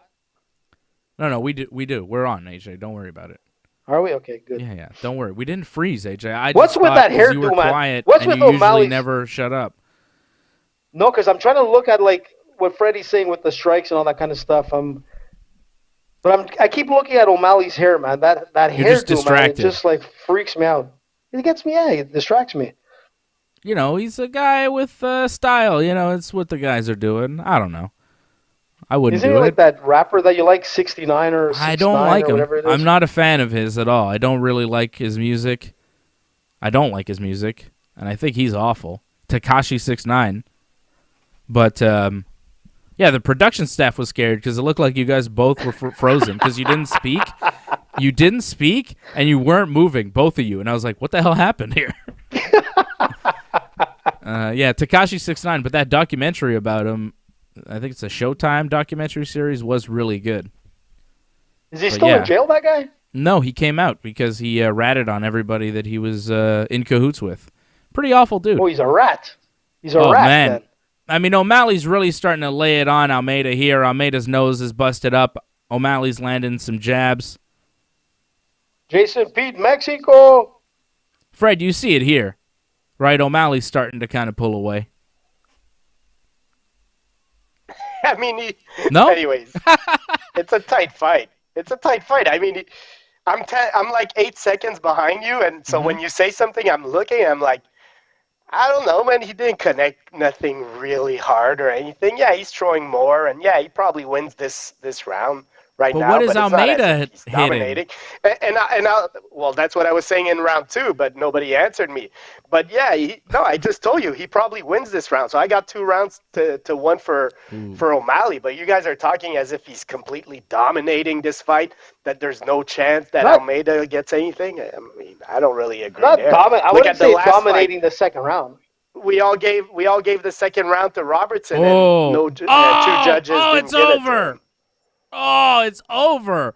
What happened there? It looked like O'Malley just kind of threw him down. I don't know if he landed a punch as he did that, but it looks like he kind of threw him down and then walked away and then decided he was going to go punch him again. He punches him again, and then the referee stepped in because Almeida was out. How did Almeida go out there? That was weird. O'Malley just looked like he had him in like a Muay Thai clinch, tossed him over on his butt, and Almeida was just exhausted and he smashed him. What happened? Was it a punch? He got him with the left cross. It was a left. That was the quick, left man. I need a replay. Yeah. So what happened is he threw the left, got him on the jaw. Almeida flew forward, and O'Malley just threw him over. He was literally out as he was moving forward. So it was that left hook that pretty much put him out. So that's the thing with O'Malley. He is fast. He punches hard. And you know what? If he didn't KO this guy, man, he would have probably won all 3 rounds, in my opinion. Sorry, Freddie. It was a close second round, but I gave it to O'Malley 10-9. So you can see, if you see the replay, you'll see the left. Oh, yeah, there you go. They're not showing it. You see that left? No, I showing saw a bunch it. of other stuff. He throws the left, hurts him, Okay. and then shoves him down, and then throws another one when he's on the ground, and then the ref stepped in. Yeah, he was done after he shoved him down, and then the ref kind of... That extra shot was unnecessary, but he wasn't going to make the same... He almost made the same mistake and walked away, but then he came back and hit him again. O'Malley TKO round 3. I don't want his bong. Keep it. He's all going stanky legs, show off at the end. Respect your opponent, man. You just won. You don't need to be acting like that, like a jerk. Wow. Well, he's Fred, not. Look, Fred, are you mad because you hate Sean O'Malley, or are you mad because Thomas Almeida was on the Fred parlay? I don't think it's the parlay. I think you really dislike O'Malley. You don't care about the parlay. I don't bet my parlays, man. I know. I don't even bet my parlays. Don't say that, Fred. Freddie. You're supposed to stick to the gimmick. You're not supposed to say you don't bet your parlays, Fred. I actually do bet my parlays, okay? And I bet them at bet99.com. Like jerk, man. I didn't lose my last fight. He's a big mouth. Yeah, he's good. He's talented, but he looks like a jerk. Listen, Freddie, that's the thing with this guy. That's what sells in the UFC, and we know that. We've seen that time and time again with Conor and all the rest. Masvidal, you name it, man. John Jones, you could be a great fighter, but you also got to be a great entertainer, and you also got to have some kind of look at him coming out of the cage, charisma, man. In a sense. Look, charisma. That's fucking. Yeah, he's doing like a shaky, wobbly leg walk as he walks out of the cage. What is that? Is he taunting Almeida, or is he? At some point, respect your opponent. Respect the game, man. Maybe he's just doing that, saying, "Oh, look, I'm not." Oh no, he was wobbly legging him as he knocked him out. That's kind of mean. Jason Pete says, put a wrestler and grappler with big hands in front of O'Malley and he gets finished quick. Yeah, I don't disagree. I think this Almeida matchup. Yeah. I think, this is, a matchup that was favorable for Sean O'Malley. That's why he came in as a minus 350 favorite tonight. You got the KO, man. Wants to duck Yan. Give him Yan, man. Give O'Malley against Yan. Yan will destroy him. Who? Piotr Yan? Yep. Well, no, he's got to fight Aljamain again, doesn't he? Why should he get a... Well, Sterling in an interview yesterday was like, why should he be getting an immediate rematch? Sterling is ducking, man. He's going quack, quack. Is he crazy? he has to fight Sterling that guy. Said. That's ridiculous. He won the fight. He won the belt on a technicality. I saw Sterling said he won all the rounds. I was like, did you see the fight? Yeah, right. Come on, dude. But I don't know. Sterling is like, in other sports, if a guy does something illegal, they get suspended. Why should he get rewarded? That's basically what Sterling said. And I'm like, because he was winning the fight, but... Yeah, because he's the champion, and he lost because he screwed up. And he should get a rematch because he can't win a championship like that, Aljamain. Come on. That's crazy. Yeah, Sterling needs to fight Piotr Yan, and Sean O'Malley, I don't know. He's going to get smoked on the next fight. Come on. How about exactly, did Dillashaw get an opponent yet? I think he's fighting. Not that I know of. Forgetting who. He's in the main event of a fight night. Right. He's fighting Sanhagen. Let's go take a look at that. Sanhagen, yeah. Is he? Oh, that's going to be a good one. That's a good one. That's a good one. Was Jason Pete saying? Don't worry about it. I said it, HA. This is why you got to pay attention. Jason's saying, I say give O'Malley Edgar. That would be a good step up for him. Might be a good fight, too. Frankie Edgar. Oof.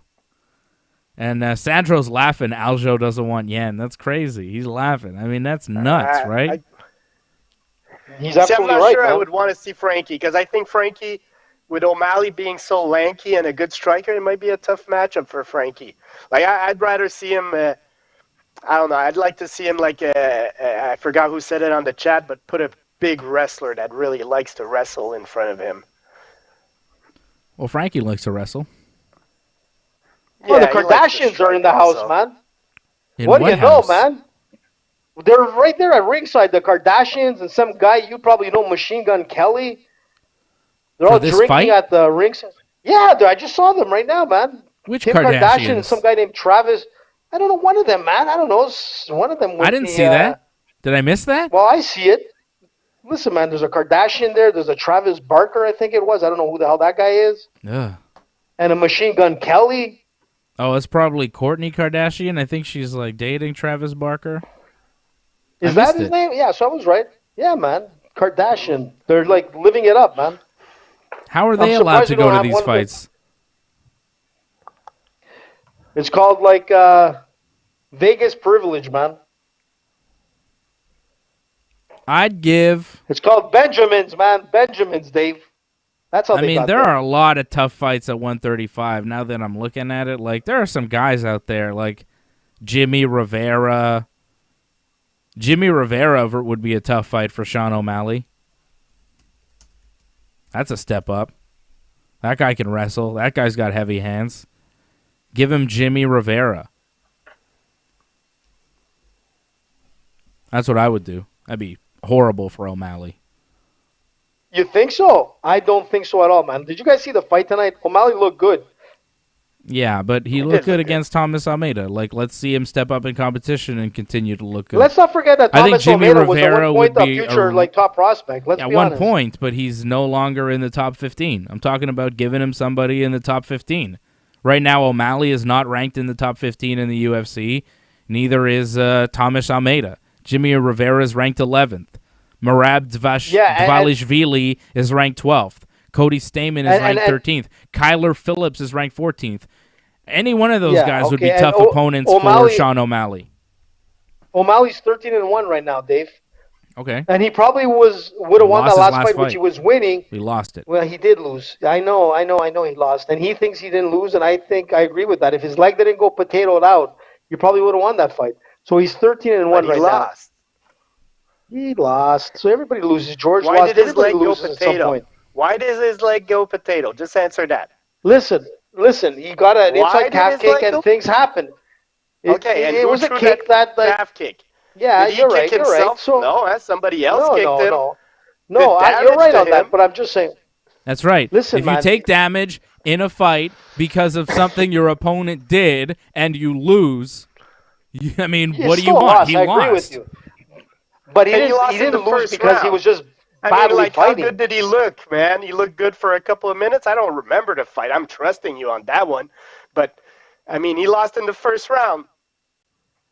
He didn't look that good if he lost in the first round. That's right. Jason Pete you're going to give him the first round when he got knocked out, where he got finished? Exactly, AJ. Jason Pete suggests Rafael Assunção. Assunção's ranked 10th right now in the UFC. That'd be a tough fight for O'Malley. Dominic Cruz, I think, would be a tough fight. Pedro Munoz. Any number of the top 15, I think, would be difficult for O'Malley, and I'd like to see him challenged, and I'd like to see that go down. And I'm seeing Doug Hepburn asks us if we ever had GSP on the show. Bet he would do it. We have had him on the show many years ago. This show's been going on for a long time. We used to get George on before every one of his fights up until a certain fight where he just became so big. Agents. Yeah, he changed agents, and then it was just like, we can't get George anymore. He's unattainable. And I was like, what happened? Because he was very easy to get. Slob. Well, I don't know what happened, but let me just. Listen, I'll shoot. I'll tell you the truth here on the show because that's what I do. I tell you things that no one else would tell you. No one else in MMA would tell you. George has been on the show many times, but he hasn't been on the show in a long time.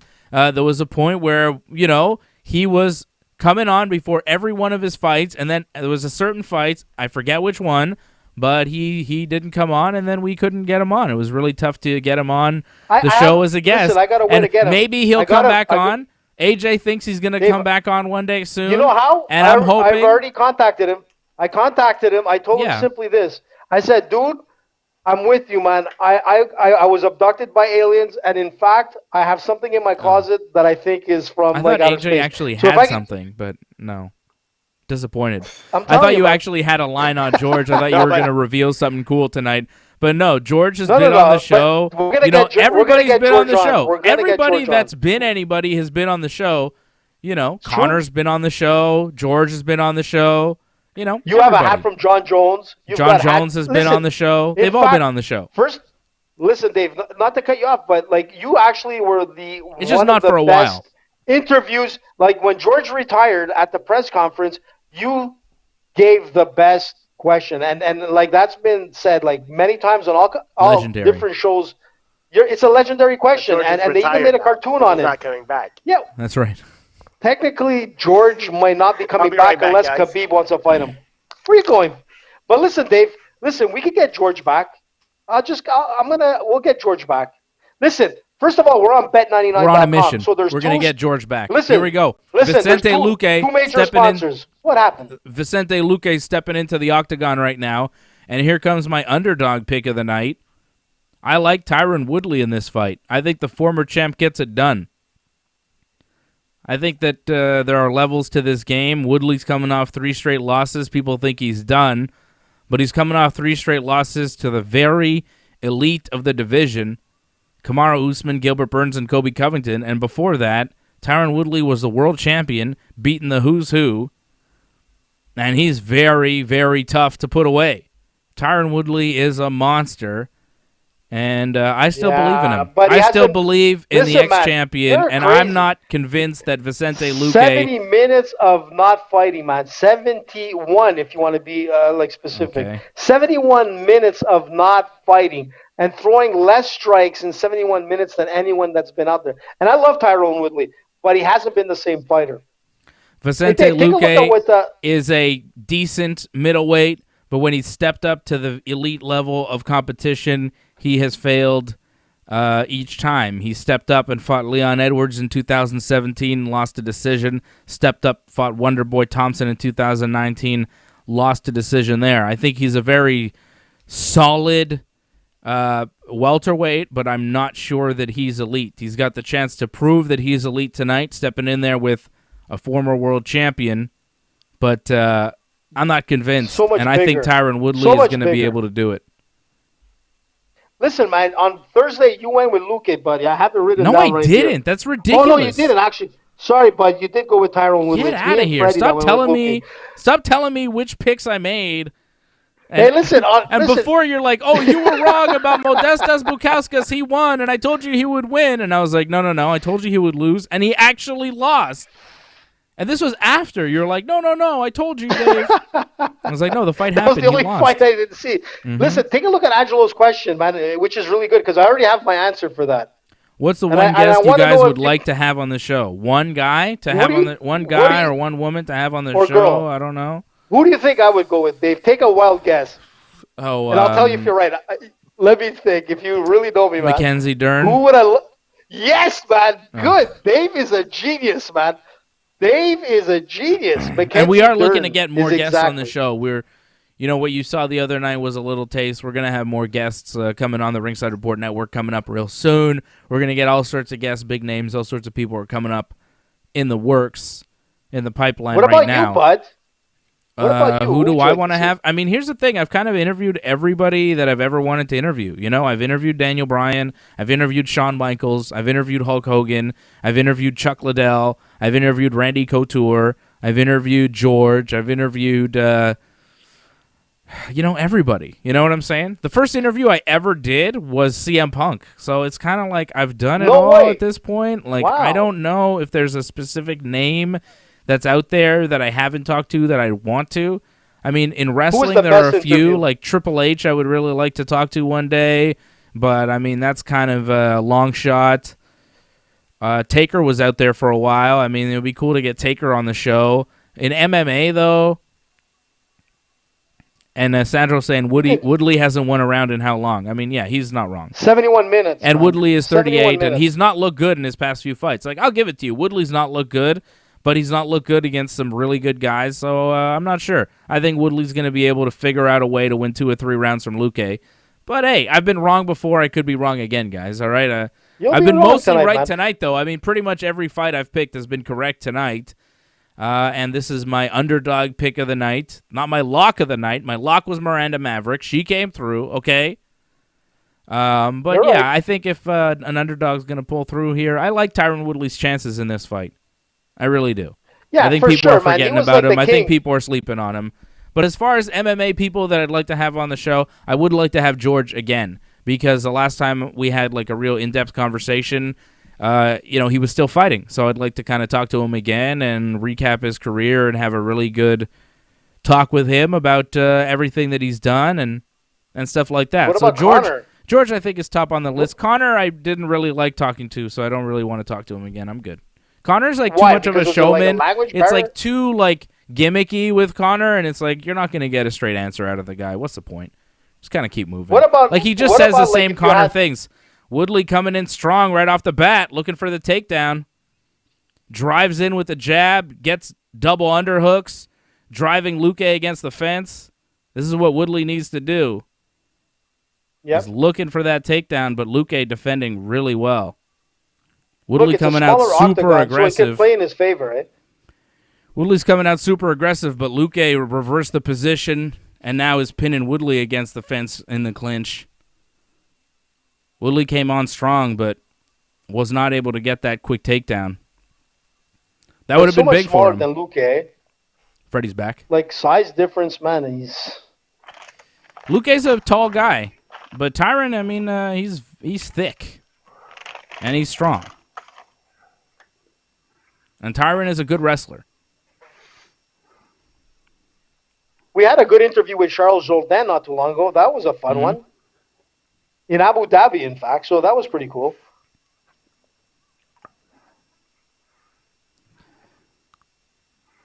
You know what I like to see, man? I like to see somebody like Brock Lesnar or something like that. You know, like yeah, Brock doesn't do interviews. I'd love to interview Brock. Like, yeah, sure. You want to shoot for the stars? I think Brock would be amazing to have on the show.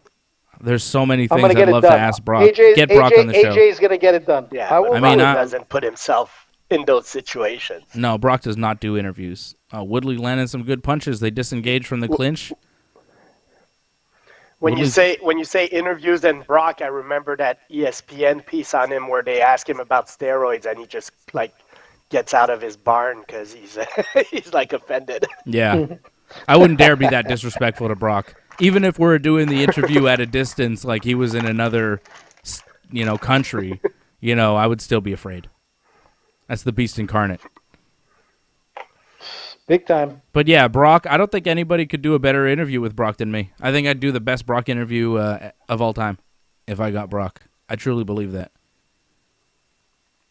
I don't think many people know Brock as well as I do, I've studied this guy for a very long time. I'm a big Brock guy. Big Brock fan. I was at his first WWE appearance. It was in Montreal. I was at his first UFC fight in Las Vegas.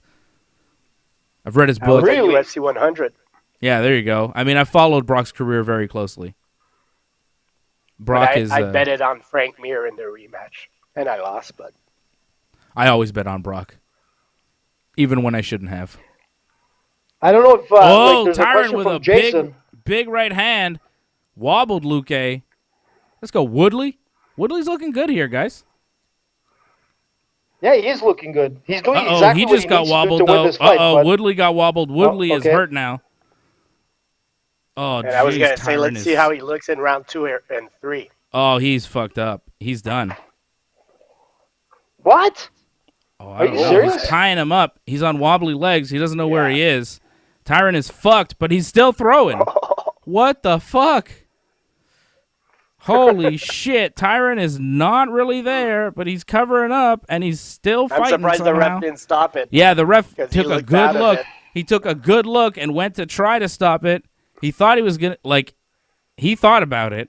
Jeez, and now Woodley's down, and Luque's going for a choke. But Woodley is reversing the position, and he's going to try and wind up on top. He's getting out of this choke. Woodley's a beast, man. But the thing is that I feel so bad for him. I think he's tapping. He's tapping. He's in the choke. He's done. Is it? Yeah, Luque wrapped him up in the half guard to finish it. Oh, that was nice.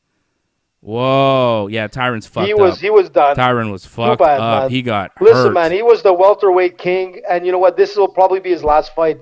I think he's just gonna take a broadcasting job, and it's UFC, over. But it won't be his last fight. I don't know about that, Freddie, man. Wow. That was a good fight from Luque. All right. See? I could be wrong sometimes. These things happen. That's fine. Wow.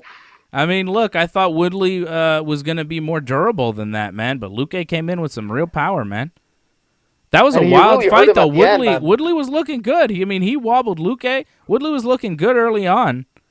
But boom, big right hand from Luque, dropped Tyron, and he followed it up. and he put him away. Finished the job. That was nice. Very nice. But, was it to be expected, Dave? Let's be honest.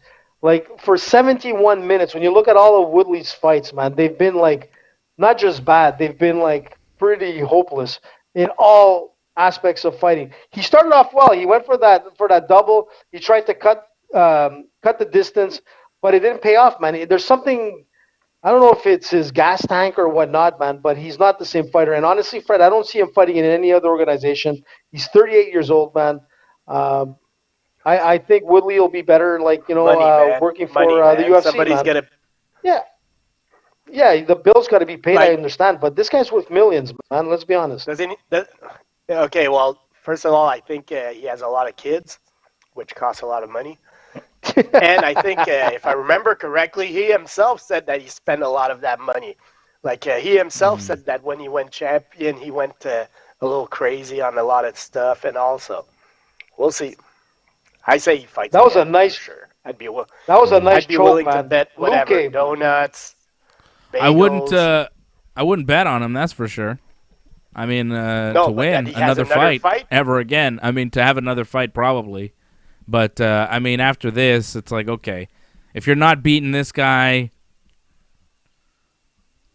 I think you're pretty much done competing at a top level. 4 losses in a row, and this loss was vicious. He got finished. He got finished twice. He got knocked out, and then he got submitted. All in one round. Let's not forget, he's 29. He's 29 years old, Vincent Luque. 29 years old. Woodley's 38, man. So, you can say all you want about Luque, but it's a good win, man. And he fought, and he won in style, man. At the end, it was a nasty choke. If you're an up-and-comer, man, right now you got to dispose of a guy like Woodley. Woodley's not having a good run right now. So Luque, who's an up-and-comer, he needs to beat those type of challenges. He needs to be impressive. Patrick C. Hamilton dropping the super chat, says, "Happy Passover, Dave. I might have made money tonight on Bet99, but spending on you guys instead." Always a good call, Patrick. Thank you. We appreciate you. Super chat. Oh, yes, it's back. Thank you, Patrick. We appreciate you. Bravo. And right now, Patrick has just overtaken Antoinette and is our new super chat leader for the night. So thank you, Patrick C. Hamilton. You are in the lead. You are the man, a member of the team, one of the main supporters of the Ringside Report Network. We appreciate you very much. Patrick, hit us up on Super Chat. Go to merch.ringsidereport.net. Super Chat. Go to donate.ringsidereport.net. You can become a member there. Become a member of the YouTube channel as well. Just like Patrick. Patrick knows what's up. Nice win for Vicente Luque. Thank you, Patrick. Comes in with a big victory here. And now we're down to the main event next, right? That was the co-main. Wow, already? What time is it, man? It's not midnight. We're running early. This is ridiculous, man. We're going to have an early night. Freddie loves it. Freddie loves it. Yeah, wow. I love it too. It's been quick. You know what the best part is? The best part is that there was no COVID related fights that didn't happen on this card, which is amazing. On the main card, anyways. So many fights got canceled. Do you realize on the main card? that the co-main event was supposed to be Alexander Volkanovski versus Brian Ortega for the featherweight championship? Volkanovski's not on the card. The champion, literally not on the card. The co-main event championship fight, he has COVID. This week, man. Yeah, that was already old news. I'm talking this Alonzo week. Menefield was supposed to fight William Knight, but William Knight tested positive for COVID this week, and Menefield fought Fabio Charant instead. How about that? Yeah, okay. I'm talking about the main card leading up in the last couple of days that nothing's been taken out. This happened yesterday or the day before. When we talked about this fight, the Fabio Charant thing was Wednesday or Thursday. Right. Yeah, it was last minute, really, really last minute. You're right. Okay. Either or, it's an early night, man, for the UFC, which is great. Because in Europe, it's an early night. The thing I said about COVID not affecting the card, I mean, that was total bullshit because, whatever. But yes, the card is going fast. The good thing about it is that in Europe, if I'm not mistaken, they're doing their time change. They're going an hour ahead. So, which is great for us because all our, Europe like viewers would probably be like tuning out, man. They get so late, the fights. Did you know that it's a time change in Europe? I did not know that. Of course, I know and they I don't even do it at the same time as us. Yeah, but, I don't even believe that. No. Fred, do you believe him? Well, Believe I know me, they man, don't do believe it at me. the same time as us. I know we change our clocks on a different date than Europe. So I don't know if it was today in Europe. It's today, man. He It's is right right. now, man. Coming up. He Of course is I'm right. AJ's right, except for tonight's picks. But so far I picked Luque. I got Was Luque, he on your parlay? I and don't even know what your parlay Yes. was. Your parlay was Yeah, my crazy, parlay- right? You did like a 10-fight parlay, and of No, course this it's is what I not did. doing well. I went with Francis Ngannou. I went with Luque. I went with Sean O'Malley. I went with Miranda Maverick. My biggest mistake was going with Worthy, but I didn't put that on my parlay, I don't think. And I went with, I actually went with Marc-Andre Barrios. So I won with Marc-Andre. Jason knows Marc-Andre from Montreal, man, and that was a great win. And Actually, just to your answer parlay Jason, is intact. Your super parlay that you posted exactly is exactly, intact boys. with Barrio, Miranda, Sean O'Malley, and Luque now coming through. All favorites on your parlay. You just need Francis Ngannou. And I'm a perfect win, man. I'm the king. And just 20 Angelo, gets you see what I'm saying? 178. Exactly. You guys were making like busting me before, but look at my parlay, man. If you went with AJ, you're ready to win. And Dave, show how much you can I win think you with just a $20 made him bet. realize that because he would have been bragging. No. About this. No. Yes. I was listen. I'm not bragging on my parlays anymore till they actually win. And the next fight, if Ngannou wins, he becomes the third African champion, the first heavyweight African champion. I am going to celebrate. I'm going to wear my Cameroon garb next week. I'm going to be wearing the hat. I'm going to even get a middle name, man. It's going to be awesome. And I'm calling Ngannou himself to see if we can get him on the show. So 20 gets you 178 on AJ's parlay, and he is one fight away from cashing in, which is pretty good, AJ. I'm one fight away from cashing in on my parlay, too, which was a 2-fight parlay, Miranda Maverick and Francis Ngannou. And Fred, listen, man. No, Fred's parlay is busted because he took Almeida. But AJ's super parlay is still intact, which is kind of crazy. I'm a little surprised. You see, man, you guys were making fun of me the whole night, but I wasn't saying anything. I was just going to wait, and let's hope. And listen, it's not to take away from Stipe. I love Stipe. These two fighters are awesome, man. They do so much for their community. They're great fighters. No. Listen, they have a story, win. man. You've got Stipe's for sure winning tonight. I picked Ngannou, but I believe Stipe's going to win for some reason. Stipe is by decision was plus 450, and I was like, oh, I should bet on that. That seems like a good bet. But I didn't for some reason. Don't try to jinx me, Dave. I went with Ngannou, Don't try to and I don't jinx know. me, man. I don't know. Now I'm feeling actually, Stipe. You did go with Ngannou. Right now, yeah, Come I picked on, Ngannou, Dave. but now as we sit before the fight, I'm like, I don't know. This isn't good. AJ's super parlay can't come through. There's no way it's gonna work. Stipe's gonna win. No one's parlay is gonna work. My parlay is gonna. That's what's gonna happen tonight, guys. Okay, I'm predicting that. Can I bet on that somehow? That all our parlays will be shitty tonight. AJ's big parlay will bust because Stipe is going to win. Fred's parlay is already busted. He picked Stipe, but he had Almeida, so Fred's parlay will be busted. And my parlay will be busted because I had Miranda Maverick, but I also have Francis. So I think Stipe probably wins and fucks everybody's night up. Tell you what, man, if Francis wins, he has to do it early, man. We're not supposed to win at gambling. If it goes to the second round, man, I'm going to start feeling confident for Stipe. The first round, I'm nervous because Francis can knock out pretty much anybody. But the longer this fight goes, the more I'll believe in Stipe. A lot of quick finishes tonight. Listen, and it's a smaller octagon, which is probably in favor of Stipe if he takes him down to the ground and does what he did in his first fight.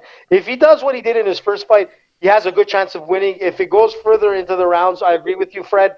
But Ngannou has proven one thing.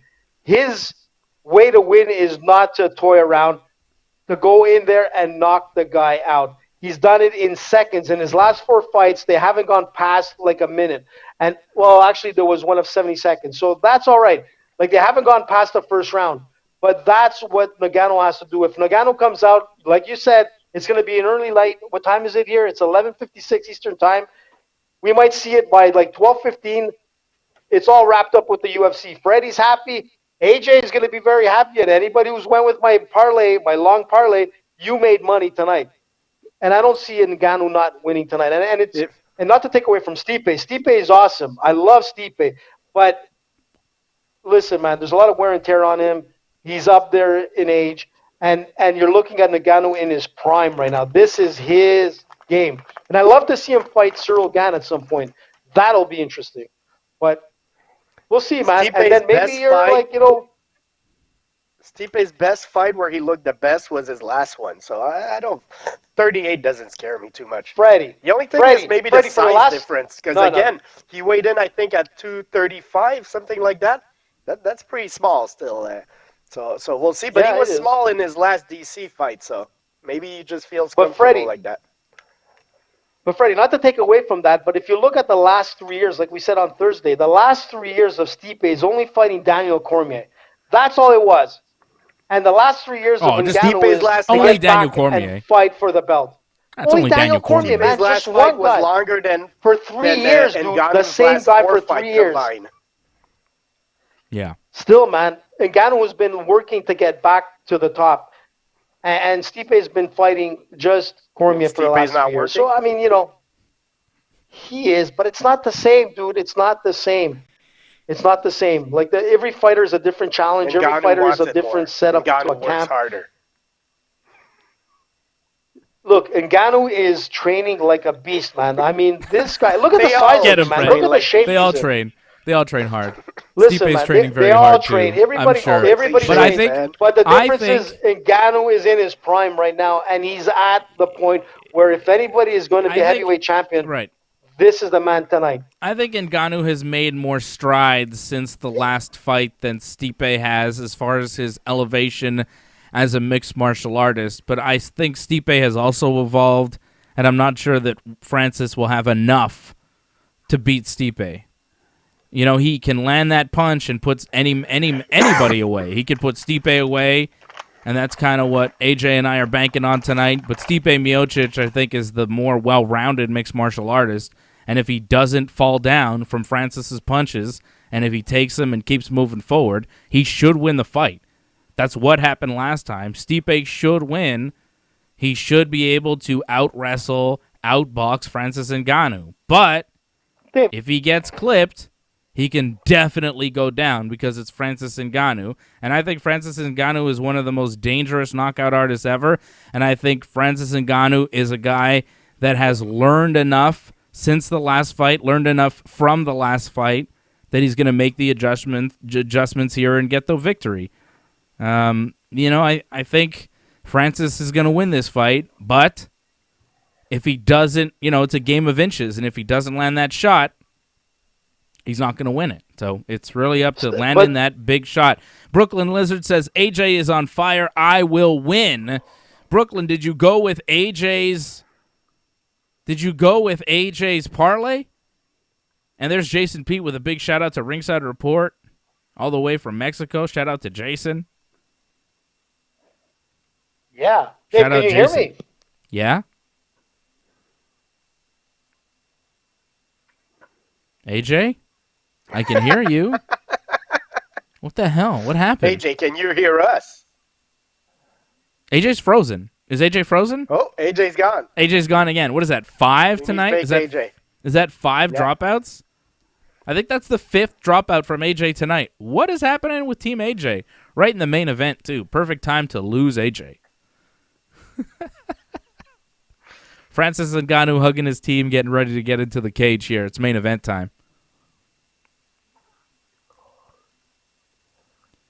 Jason says, my question is, has he learned some wrestling or grappling? If he's on his back, he's in trouble. I agree. I think if he's on his back, he's in big trouble. Big trouble. But even standing up, like he's banging on that one-shot knockout. Like, I feel if Stipe keeps his distance and all, Stipe's going to manage this fight good, I think. That's why I'm picking him. Yeah. But Stipe probably wants him on his back. Like, the place where Ngannou is the least effective, the least dangerous, is from his back, of course. So yeah, if you're Stipe and you got a chance, you got to take that takedown. That's it. If you're fighting Francis Ngannou, you don't want him standing in front of you. You want him on his back where he's not going to knock you out. Watermelon candy is the worst. You don't like watermelon flavor? You don't like that flavor? Nah, I like it. Disgusting. I had some Skittles tonight that were like bright Skittles. I don't know if you've seen these. They're like new Skittles. And there was a watermelon one, and it was all right. Skittles. I like sour Skittles too. Skittles are fucking good. But I had like a new kind of Skittles tonight, and I'd never seen it before. Bright Skittles. Bright side Skittles. Look. You ever seen these? I've seen the package, never tasted. They're all right. Not as good as original, but I didn't hate them. They had a watermelon flavor. Here comes Stipe.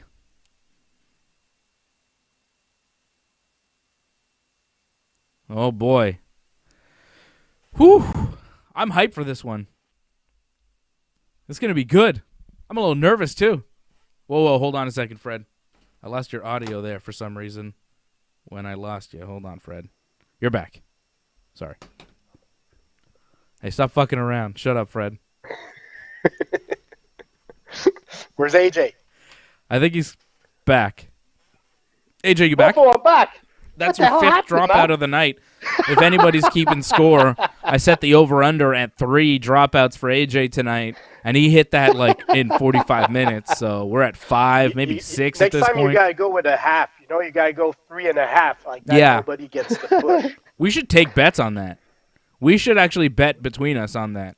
I had the over. Bet99.com. Listen, I was going to give a mask or a mug to the guy that predicts the correct, like if there's multiple, the correct number. If you get right on. Yeah. You do a raffle if there's multiple. We'll do a giveaway. Next watch along, we'll do a giveaway for the over-unders of AJ's dropouts during the show. Okay? Let's make it a game. I think it's great. Was there a little icon of me back on when I dropped out? Listen, I was going to say something before. I was talking and there was no one there. Then I realized, like, you guys were gone. But I was going to get to the point with Ngannou on his last fight with Stipe. You're fighting a guy like Stipe who has, like, top-level wrestling. And I was saying on Thursday's show, when you look at the corner that Ngannou had, he didn't have anybody in his corner as a coach that was a wrestling coach or a jiu-jitsu coach or a grappling coach, whatever. You're going up against Stipe. Who's the wrestling coach now? I'm not sure who his wrestling coach is now. I thought I was going to say Travis confident in him. Well, it's just like anything else, man. You adjust to the mistakes that that were presented to you, and you work from that. I can assure you, I don't need to know who his grappling coach is. I don't need to know who his jiu-jitsu coach is, but I can assure you it's a lot better than when he had the first time he met Stipe. And that's the thing with coaching, man. They're there for a reason. And I've seen it like hands-on so many times where the coaches make that difference when you're in a critical point in a fight. And he had no one there to tell him what to do against Stipe in his last fight. Tonight's night is going to be different. He's prepared for Stipe to wrestle. So, you know what?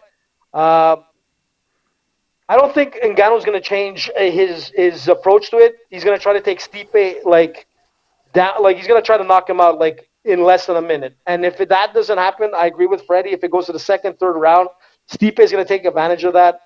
But you know what? It's going to be a different fight tonight, and I think Ngannou's going to pull it off. Here we go. They're making the introductions. Bruce Buffer's getting it started. Let's Herb do it, Dean man. is the referee. Stipe and Francis are in the cage. My palms are sweaty. I'm nervous as all hell. God, I'm nervous for this fight. This is a scary fight. Why do you have to be nervous? You lost your parlay, man. If you went with AJ, you could make money tonight. Yeah, actually, I didn't lose my parlay because my real parlay that I posted, that I said on the show, and that I posted on my Twitter at Dave Simon MMA, was Miranda Maverick and Francis Ngannou. And that's the parlay that I told people to bet, that I told people that I was going to bet, and the parlay that I did bet. All this fucking talk of parlays, AJ. I don't see you dropping a red cent on a goddamn thing. It's just a bunch of yap bullshit. No. AJ bets, and I'm going to tell you something. Show me the money. If you want to show me the money when you win your parlay, AJ. I'll show I want you the money. To show me the ticket. Show me the stub. Show me the information. I don't believe you. Show the parlay tonight of what I picked, and if you want to make money, you go with AJ. If you want to lose money, Go with these two guys. Make money with AJ. If you make money tonight, that means Dave also made money, by the way. No, but Dave makes little money. I'm bringing you good money. I'm bringing you money that you can buy that new sofa. I'm bringing you money so you can buy your Yeezys. I'm bringing you money so you can get a new hairdo, and buy a whole wardrobe. Dave is gonna bring you money to maybe get a couple of Sundays at Dairy Queen. Dave's gonna give you consistent money. Dropping the super chat. What the hell is that? Angelo dropping the super chat. Team Dave is always right. Yeah. Angelo dropping the super chat. Not only did he drop the super chat, but he just took the lead in the super chat battle for the night. So Angelo is right, and Angelo is in the lead. Team Dave, always right. AJ just making up his own bullshit facts, talking a bunch of shit. Hey, don't talk smack with me, because buddy. You're the one who put it up. Team Dave is the one. Team Dave is the one who wins consistently. Team AJ is the one who gives you all these fucking long shots and never comes through. Well, tonight, there's really no long shot. Yeah, everybody gets a fucking lucky night. Even a broken clock is wrong twice a day, and that's AJ.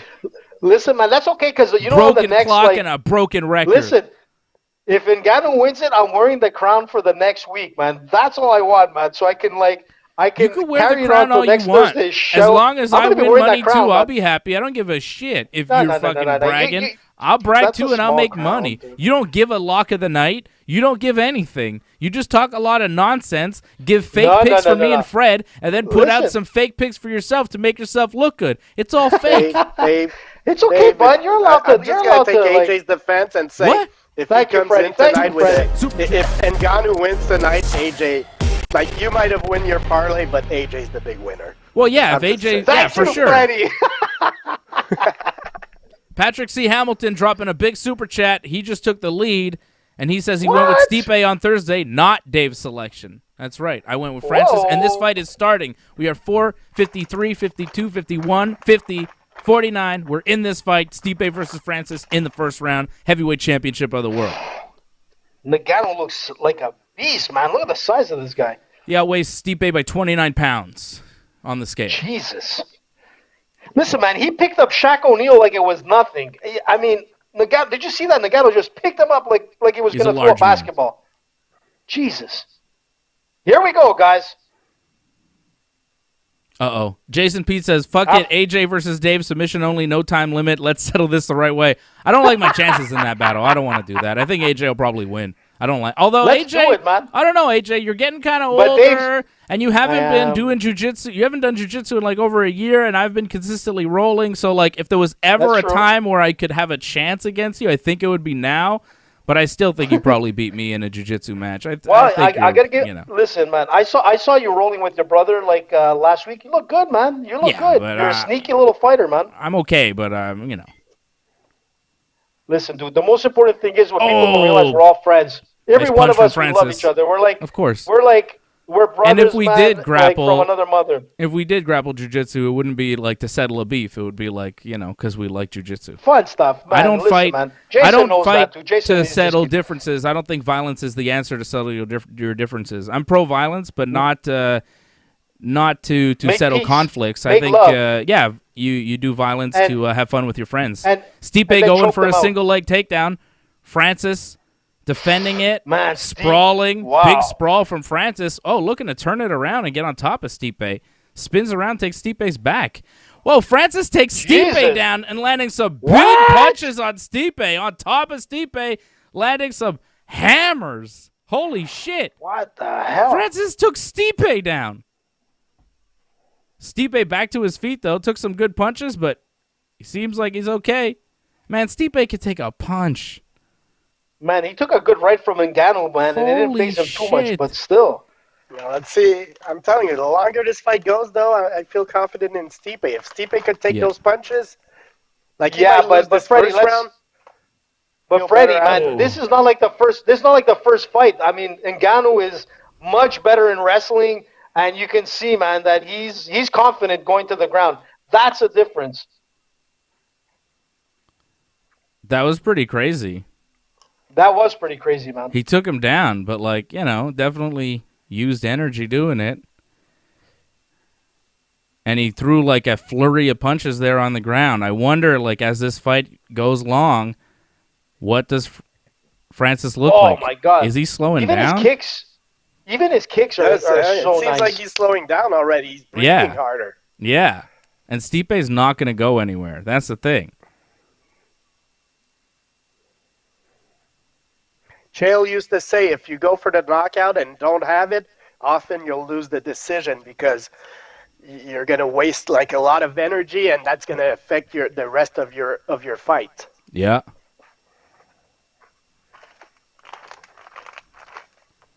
Wow, Man, this is an interesting first round. But Francis is kind of pacing himself. You know, he's not rushing forward. I thought he was going to come slowing like it down. He did a little bit, but you know, he realizes what happened last fight. He was in big trouble, and he gassed out. And he knows Stipe's got a gas tank for days. He's going to have the cardio advantage. But Francis just has to figure out how to hit him more and hurt him. He might not put him away. Stipe needs to. You know, Francis could win a decision. You never know. Man, I find that Stipe's legs have gotten so much smaller, man. Like, if this fight is a lot of movement, I think Stipe's going to be doing good. Francis is a power puncher. Mm-hmm. I don't see him moving as well as Stipe. But we'll see. Like, right now, first round is for Francis. Yeah. Even though after that big flurry, he didn't do much. Nope. Since Stipe got back to his feet, not much has happened. Francis hasn't done much, but Stipe hasn't really done much of anything either. No, exactly. It's been pretty tentative. Francis not trying to rush, Stipe not trying to get caught in the power. Wow. Round 1 is done. Stipe doesn't look happy with his performance in the first round, but he's still in the fight.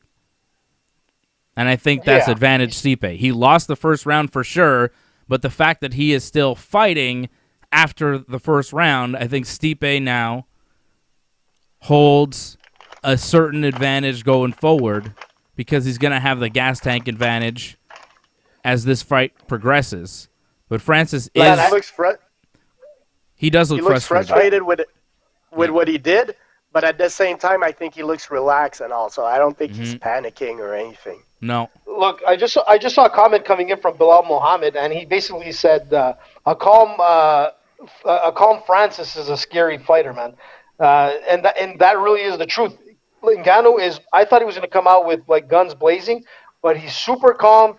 He's fighting a good fight, man, which is scary, man. If this guy's able to pace the fight to the second round like he did in the first, I think he will, man. I think he will.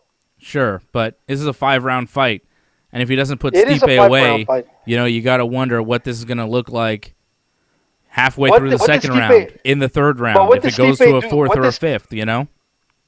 Dave, well, what did Stipe do? Stipe lost the first round. I'm not you, man. I'm not pretending that Stipe won the first round. Right. No, man. Stipe lost the first round. He lost, but the fact that he's still in it, you know, you don't know what Francis looks like later on, and we've seen him later on in fights kind of gas out, so... One thing that Stipe has, that's for sure, is that strong chin. There's no doubt about it. Yeah. But other than that, man, we'll see what happens in the second round. Just took a left hook from Francis coming in. Stipe ate it. No problem. Oh! That was the problem. Stipe just got dropped with a solid left hand. Francis is chasing him. Oh! Stipe's down. It's over. It's over. Stipe's out. It's over. What? Stipe is unconscious. New champion and new Francis Ngannou. Oh, my God. What did AJ tell you? You want to make money? Listen to AJ, man. And listen to AJ's parlay. And Dave. And Dave's parlay also coming through tonight. You want real money? Listen to AJ. Okay. Patrick, man, listen to AJ. You want safe money that's going to be consistent every week? Go Team Dave. Go! Francis Ngannou. What a victory. What a performance. What a champion. Wow. Francis Jesus, Ngannou. Man. You know what? Wow. I feel so bad for Stipe. I'm glad nothing happened to his leg, because when he kind of like Yeah, it kind of curled in his leg. He was done. Man, that didn't look good. He got dropped. You know what? And then he got. Wow. They're showing the replay now. Gets back to his feet, continues to get punched, seems to recover, throws a punch back, is still on wobbly legs, gets dropped with another right hand. Oh! And when he got dropped with the right hand, he fell down, his leg bent backwards, he was done, but Herb Dean wasn't fast enough, and Francis landed another hammer fist that was totally unnecessary, but that's the referee needing to jump in a little faster, but Francis was right there.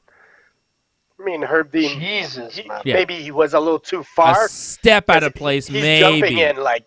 Yeah.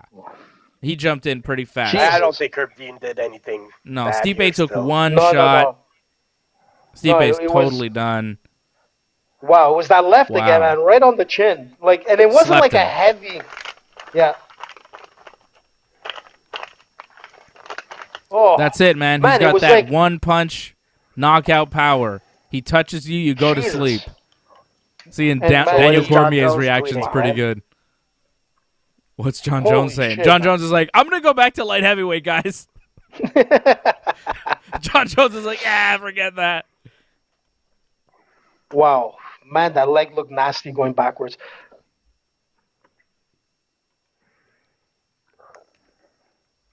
Wow. Francis Ngannou, new champion. Wow. Second round. I say, hey, listen, man. I called it, man. 12-15. Angelo's backing it up. I said it'd be over by 12-15. It was over by 12-15, man. All right. And you know what? And you know what? Actually, I was kind of surprised it went past that first round. But regardless, it just goes to show you that Ngannou's a much better rounded fighter. He was able to grapple. He was able to defend. He was able to throw kicks. He threw some nasty punches. But he didn't knock him out with a power punch. It was really like a left hook that Stipe sort of dropped and got clipped at the same time. You know what? Does this surprise anyone? And not to take away from Stipe. Stipe has been like one of the best heavyweight champions ever. But it's, you know, like you said last week, Dave, you said everybody has their time. And there's one thing is that Father Time doesn't lie. And this is the time for Ngannou. It's his time.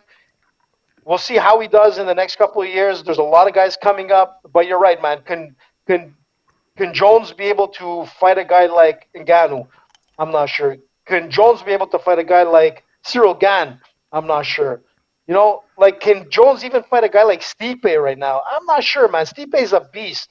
But you know what? Maybe that's the fight that's going to happen. I think if Jones comes in now, is to fight Stipe. That could be something that could be of interest make him fight the champion, man. Why? Why should he deserve to fight the champion? He's getting the shot. That's the fight. Daniel Cormier's on commentary talking about it right now. John Jones is the greatest of all time. He's going to go up to fight heavyweight. He's fighting the champion. That's what's happening. That's official. That's what the UFC has been planning. That's why John Jones is going up. Why does he deserve the title shot? Because he's John fucking Jones. That's why. Come on, that's bullshit, man. There's a lot of guys in the heavyweight division that have been fighting. Come on, man. You really think that John Jones is going to be that effective in this division? Did you see what happened tonight to Stipe? It's not about that. He's John Jones, man. That'd be disrespectful. Yeah. Like, unless how about this? I'm going to be very disrespectful. He doesn't deserve to get a title shot. Well, you're a John Jones hater, so whatever you say doesn't mean anything right now because you just hate John Jones for no reason in particular. Let me ask you a legitimate question that Acme Tunes is asking. Do they do the rematch? Do they do Francis versus Stipe again? They're 1-1. It was a knockout. It's not happening. Listen, man, exactly. The next fight, he lost the... Like, if let's say Stipe beats a top guy at heavyweight, yeah, he gets a rematch after a win, but right now Ngannou versus Jones, that's the fight. Yeah, I agree. I think that's the fight. Yeah, well, AJ, you're wrong. Listen, man. Listen, that's I was right, man. I was right. My parlay came out. You made money. You're gonna be able to afford to buy that couch that you want. That's the difference with AJ tonight. And AJ's gonna tell you one thing. Who's buying a $170 couch?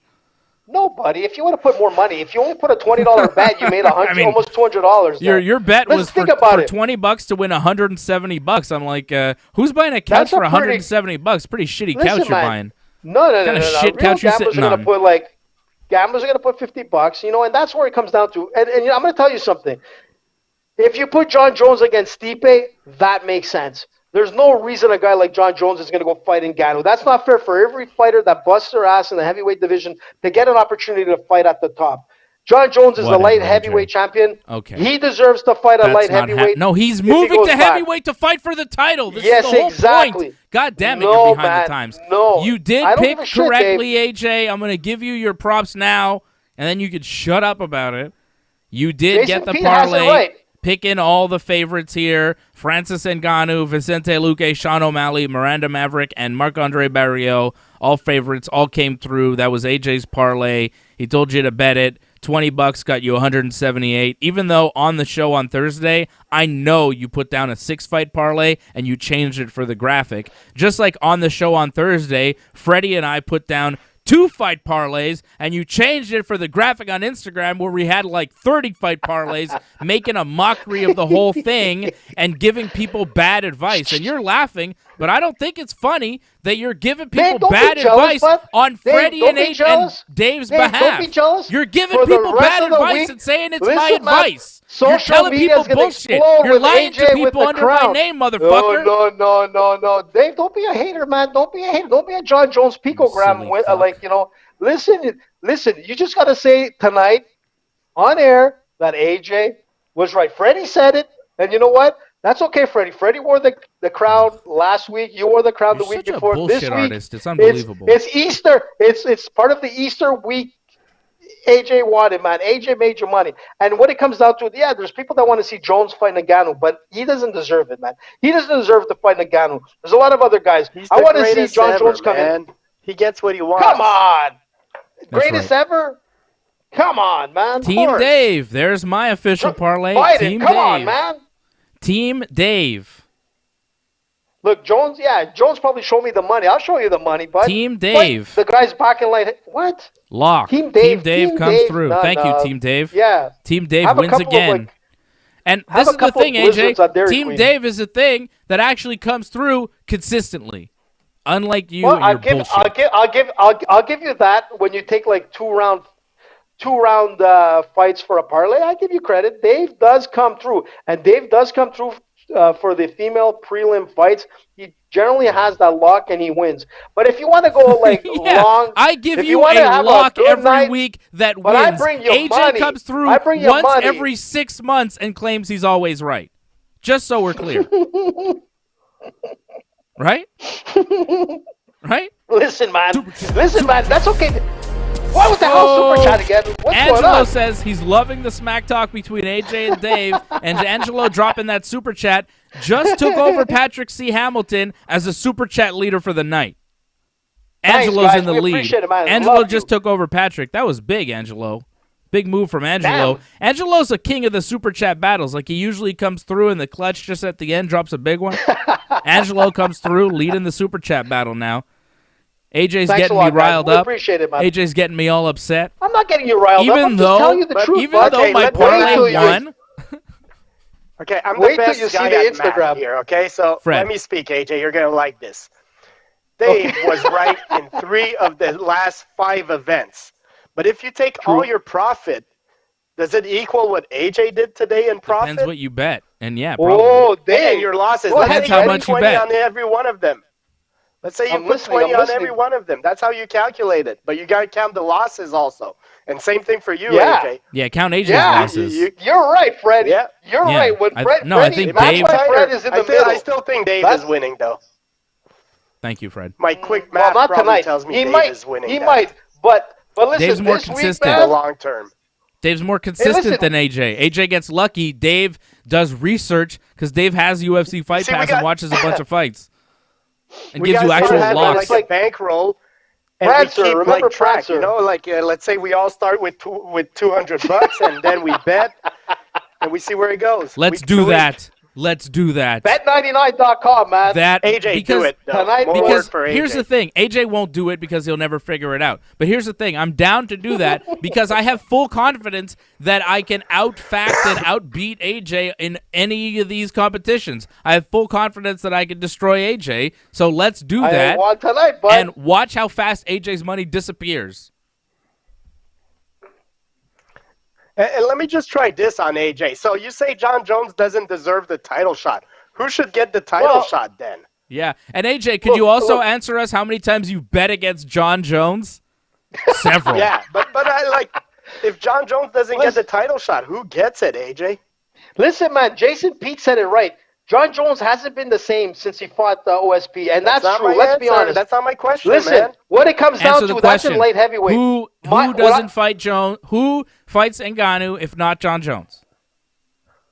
I don't know, man. At this point, I really don't know, but I don't think it's John Jones. I don't think. Answer. I think. I don't know. Just not John Jones. No, listen. Look, Acme said it right. But John Jones doesn't deserve it. John Jones doesn't deserve it. Acme, listen, there will be money made. Listen, the UFC, John Jones, Ngannou, that's a money fight. There's no doubt about it because people want to see that. Because the truth of the matter is, if Jones moves up the heavyweight and he fights a guy like Stipe and he gets knocked out, that's the end of John Jones. We've seen that with Conor and all the rest. It takes out the wind out of the sails. But is he deserving? No, man. I think Cyril Gane would make a better fight because we know that Cyril Gane was training with Ngannou, and rumors has it that Cyril Gane knocked out Ngannou in their camp. So you know what? That's what I want to see as a fight fan for the heavyweight division. AJ, if you were going to come here and like Cyril Gane, who just beat Rosenstrike in a pretty uneventful win, you know, okay, that was something, but it wasn't super impressive. If you were going to come and make the case for somebody in the heavyweight division, and you were to come and say, oh, you know, Derek Lewis makes a lot of sense because he's won 4 in a row. He just knocked out a top contender in Curtis Blades, and he's, you know, beat Francis Ngannou, even though AJ forgot that fight even happened. I'm bringing AJ facts and he disappears because he can't handle the truth. So, oh my God, put that down, AJ. Seriously, put it down. Hey, listen, man. It's all I'm getting rid of AJ because he's being ridiculous. That's what happens when AJ's not even being. Sure what he was holding. It's just ridiculous. He's just being a goofball. So I just get rid of him. Oh, that's what God. happens.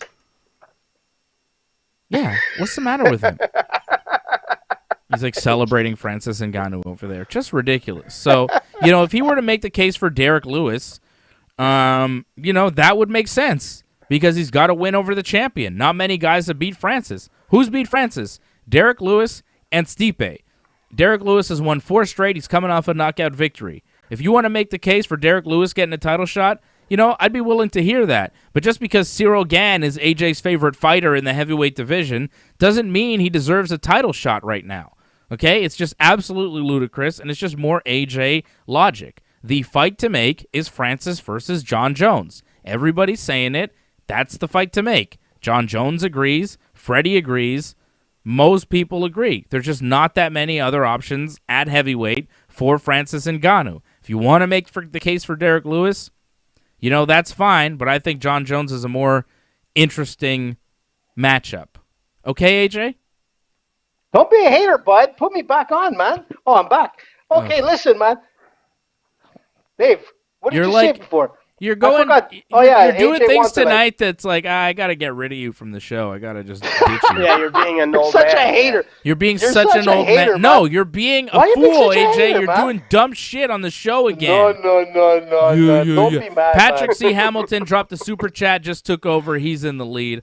I'm not being mad. You're just being a goofball. You're saying a lot of dumb shit tonight. What am I saying, bud? I'm just telling you that Jones doesn't deserve to fight in the heavyweight for the Yeah, the that's title. not the thing I have an issue with. That's not really my issue tonight, AJ.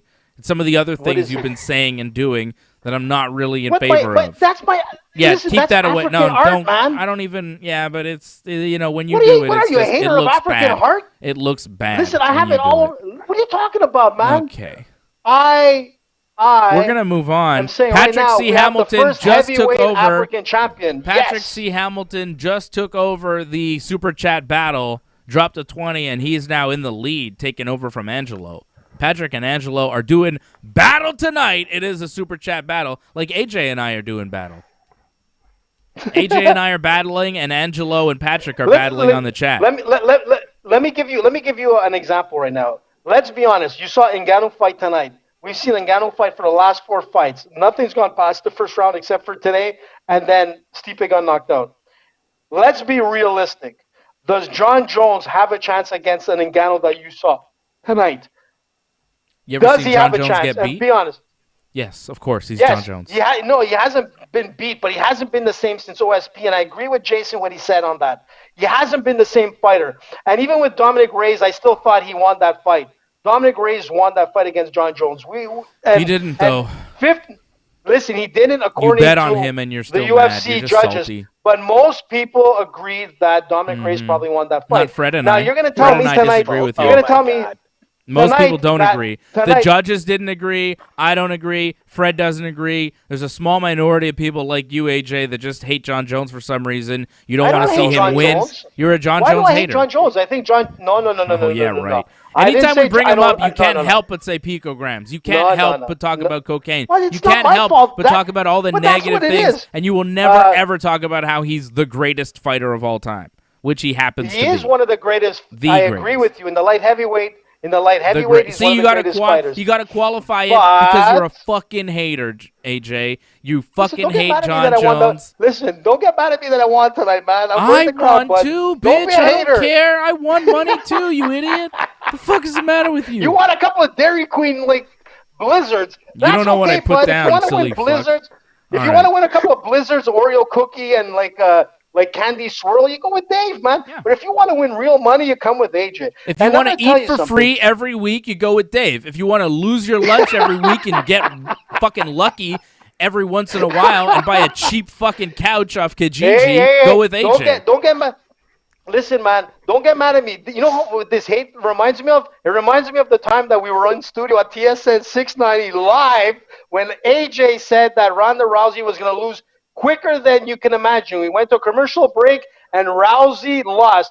And that's what I remember. I remember it as that day. So listen, Dave. Wow. Sometimes we're right and sometimes we're wrong. Why are we going back like 5 years AJ ago? Going way back. AJ, do you want me to go back? Do you want me to go back? Because I could go back, and I don't have to go back that far. You remember when you picked Paulo Costa to beat Israel Adesanya? Yeah, I remember that shit because I picked Israel Adesanya. Do you remember when you picked Israel Adesanya to beat fucking Jan Blachowicz? Do you remember that shit? Because I remember that shit, and I remember picking Jan Blachowicz, and he fucking won. How many fucking fights do you want to do? How many do you want to do that you were fucking wrong about? You want to go back? We could go back too. Let's go back. Let's do UFC 260. Fucking silly. Yeah, I was right on every fight. Don't cut me off, Dave. Don't cut me off now. Dominic Reyes, that was according to a lot of people. Jones lost.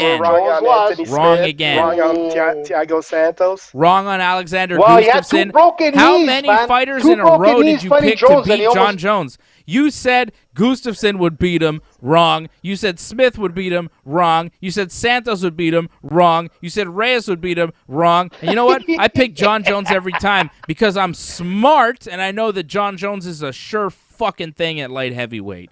And AJ is a John Jones hater that cannot wrap his mind around one man being so great. What? You know and what? Angelo wants to know. Angelo wants to know who has the lead in Super Chat.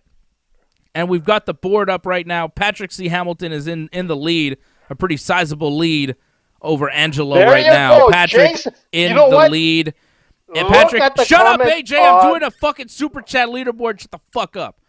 Patrick is in the lead. Important. Angelo is in second. Antoinette is in third. And Douglas is in fourth. Jason agreeing with you is not more important than the fucking Super Chats that are supporting the channel, you fuck. Dave, you know what's the worst is that Ngannou does have a chance against Jones. Like Ngannou might be the first one to beat him. Yeah. And then we'll have to hear AJ nonstop.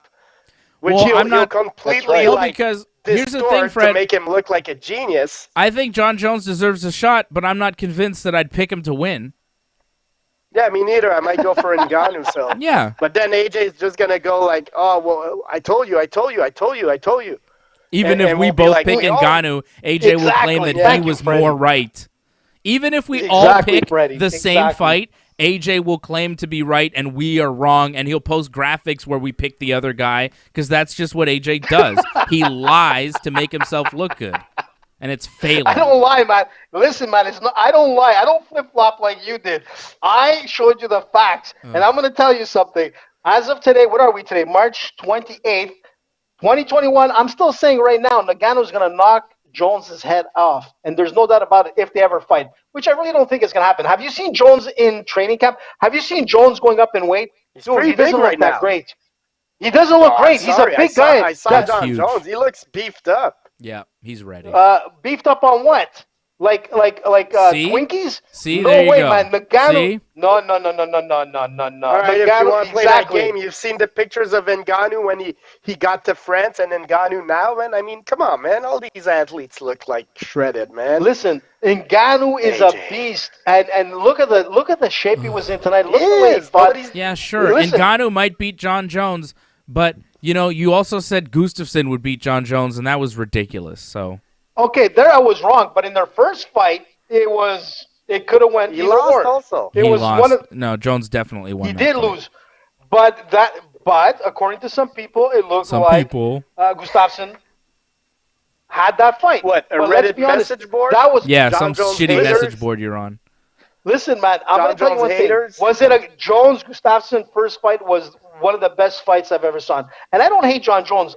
I One of the like best, John Jones as a best fighter. fights you've ever saw. But I'm going to tell you something. It's not that I pick on John Jones, but I think when you're fighting a guy like Daniel Cormier was and you know what? Those were great fights. But don't blame me, man, if Oh, it Jones just had happened grabs again. in him or cocaine or all the rest We're of the losing shit it. that was in him. There's a lot of fighters like that are there, like Ngannou, and there's a lot of fighters out there like Cyril Gane that are as clean as a whistle. And to be honest, man, I don't think in the heavyweight division Jones deserves a title win. What happened now? You're such a Again, fanboy, that's man. Dave. Dave is doing it on purpose to take me out now. I know it now. Now I know it's Whoever great. you like is Wait. a clean as a whistle. Whoever you like is clean as a whistle. Whoever you Can you hate hear is me? picogrammed up.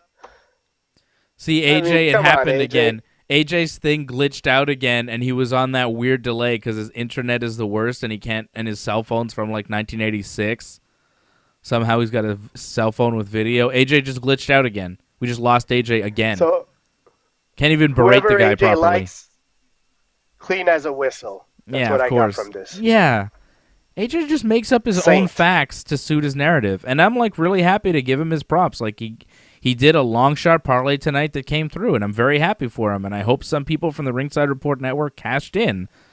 But it's just like he makes up these parlays for me that I didn't put out there, and my parlay that I did put out there won, and it's fine. And he had a bigger parlay with more fights, and he won, and that's fine. But he claims that my parlays lose, right? And then he just makes things up. He just makes up a lot of shit. I'm happy that he's won, but he's nonsense. And did you just hear him say, "Hey, what's going on?" And then he's not on. Yeah. Like, you want to see what AJ's screen looks like right now? Look. That's AJ right now. Frozen solid. This is like the 6th dropout or something. Antoinette said it right. AJ won't stop hating. He won't. He will never stop hating on John Jones. He can't help himself. Hater. It's crazy. I think John Jones versus Ngannou is the fight. It's 100% the fight that's going to happen next. John Jones seems like he's down. He said, "Show me the money." I think that's the fight. Are they going to make that fight? Because, like, if you're Dana, you're going to have to cough up a lot of money to get John Jones to fight, and that might be a negotiation that's a little hard. So, like, I hope, like, John Jones is the logical choice, but you never know with Dana. He might just, like, pull a tantrum, say, "Oh, John Jones doesn't want to fight, so Derek Lewis is getting the next title shot." Yeah, that could happen because John Jones, he might want to get paid more to fight Francis. Like, Hello? I want to get paid more to fight Francis. Yeah, AJ, are you around? Close up, AJ. Dropping out again. AJ? Are you there? Ugh. Forget it. What is going on with him? AJ and technology. Yeah, he's still there in a close-up, like looking at himself. I don't know what's going on. Jason Pete wants to know how much did John Jones get paid to fight Reyes. Let's see if we can find the official UFC 247. UFC 247 payouts. John Jones 540. 540,000. 500 to show 40,000 fight week incentive pay. Yeah, but he got more than that because it says Reyes got 380,000. There's no way John Jones only made 160,000 more than Reyes. He got pay-per-view points. Yeah, he gets the points off the pay-per-view for being the champion and for being John Jones. He'll probably get something like that for the heavyweight fight with Ngannou. What's up, boys? Are you there or not? Yes, AJ. That was like your 8th dropout of the night. Oh, God. He's not there. He's not. AJ. He doesn't hear us properly. He's in some sort of weird vortex delay. Are you there or not? He doesn't hear us. What is this bullshit, man? AJ, can you hear me? He's frozen. He's frozen again.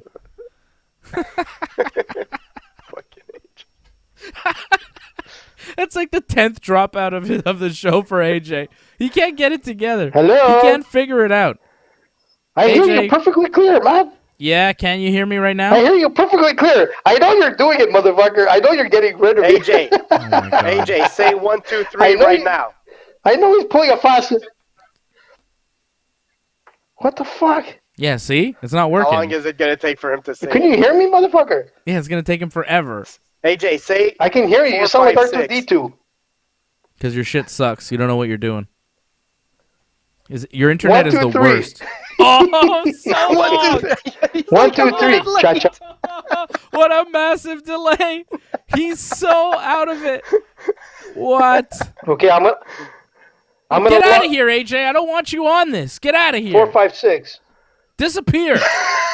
Okay, I'm gonna log out and I'll be back. Yeah, keep logging out. Yeah, fuck off, AJ. Let's see you on Thursday, AJ. Yeah, we'll see you Thursday. Let's end the show. AJ will come back, and there'll be no show going on. He'll be like, what? AJ's on dial-up, I think. Jason says he's got 56K internet. Yeah, I don't know what's going on with AJ. It always happens. And you would think at this point, we're like a year into the pandemic, you would have figured it out, but... Classic. Antoinette said she'd be going with John Jones for the fight with Ngannou. I don't know. After tonight, man, Ngannou's so big. He's so strong. I feel like he could put John Jones out. But if he doesn't, like, I think John Jones is very, very skilled, very talented. He could easily win that fight, and that's why I want to see that fight. That's why I want to see that fight. Weight matters also. Yeah. You know, weight matters in a fight. So Ngannou's going to be, again, like tonight, 25, 30 pounds heavier than John Jones. That's a lot of weight to carry on the cage and things like that. So, no, I think I'm going to pick Ngannou on that one. Yeah. But I want to see it.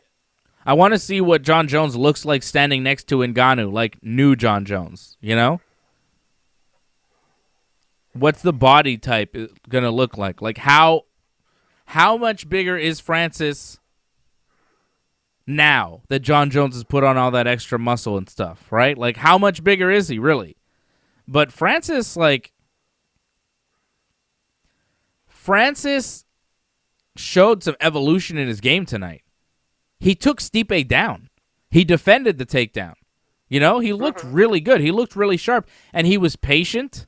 He picked his shots. He didn't rush, and he didn't gas out after the first round like he did last time he fought Stipe. He seemed like he still had some gas in the tank. He seemed slower, but not to the point where he was defenseless because he was so tired, right? He looked good in the second round. He didn't look gassed out. He showed some wrestling. He showed takedown defense. He showed a lot of things that... Hello? Oh, fuck, he's back. Like, I'm trying to get to a point, and then AJ just comes in and fucks the show up again. Can you hear me, AJ? Say 1, 2, 3.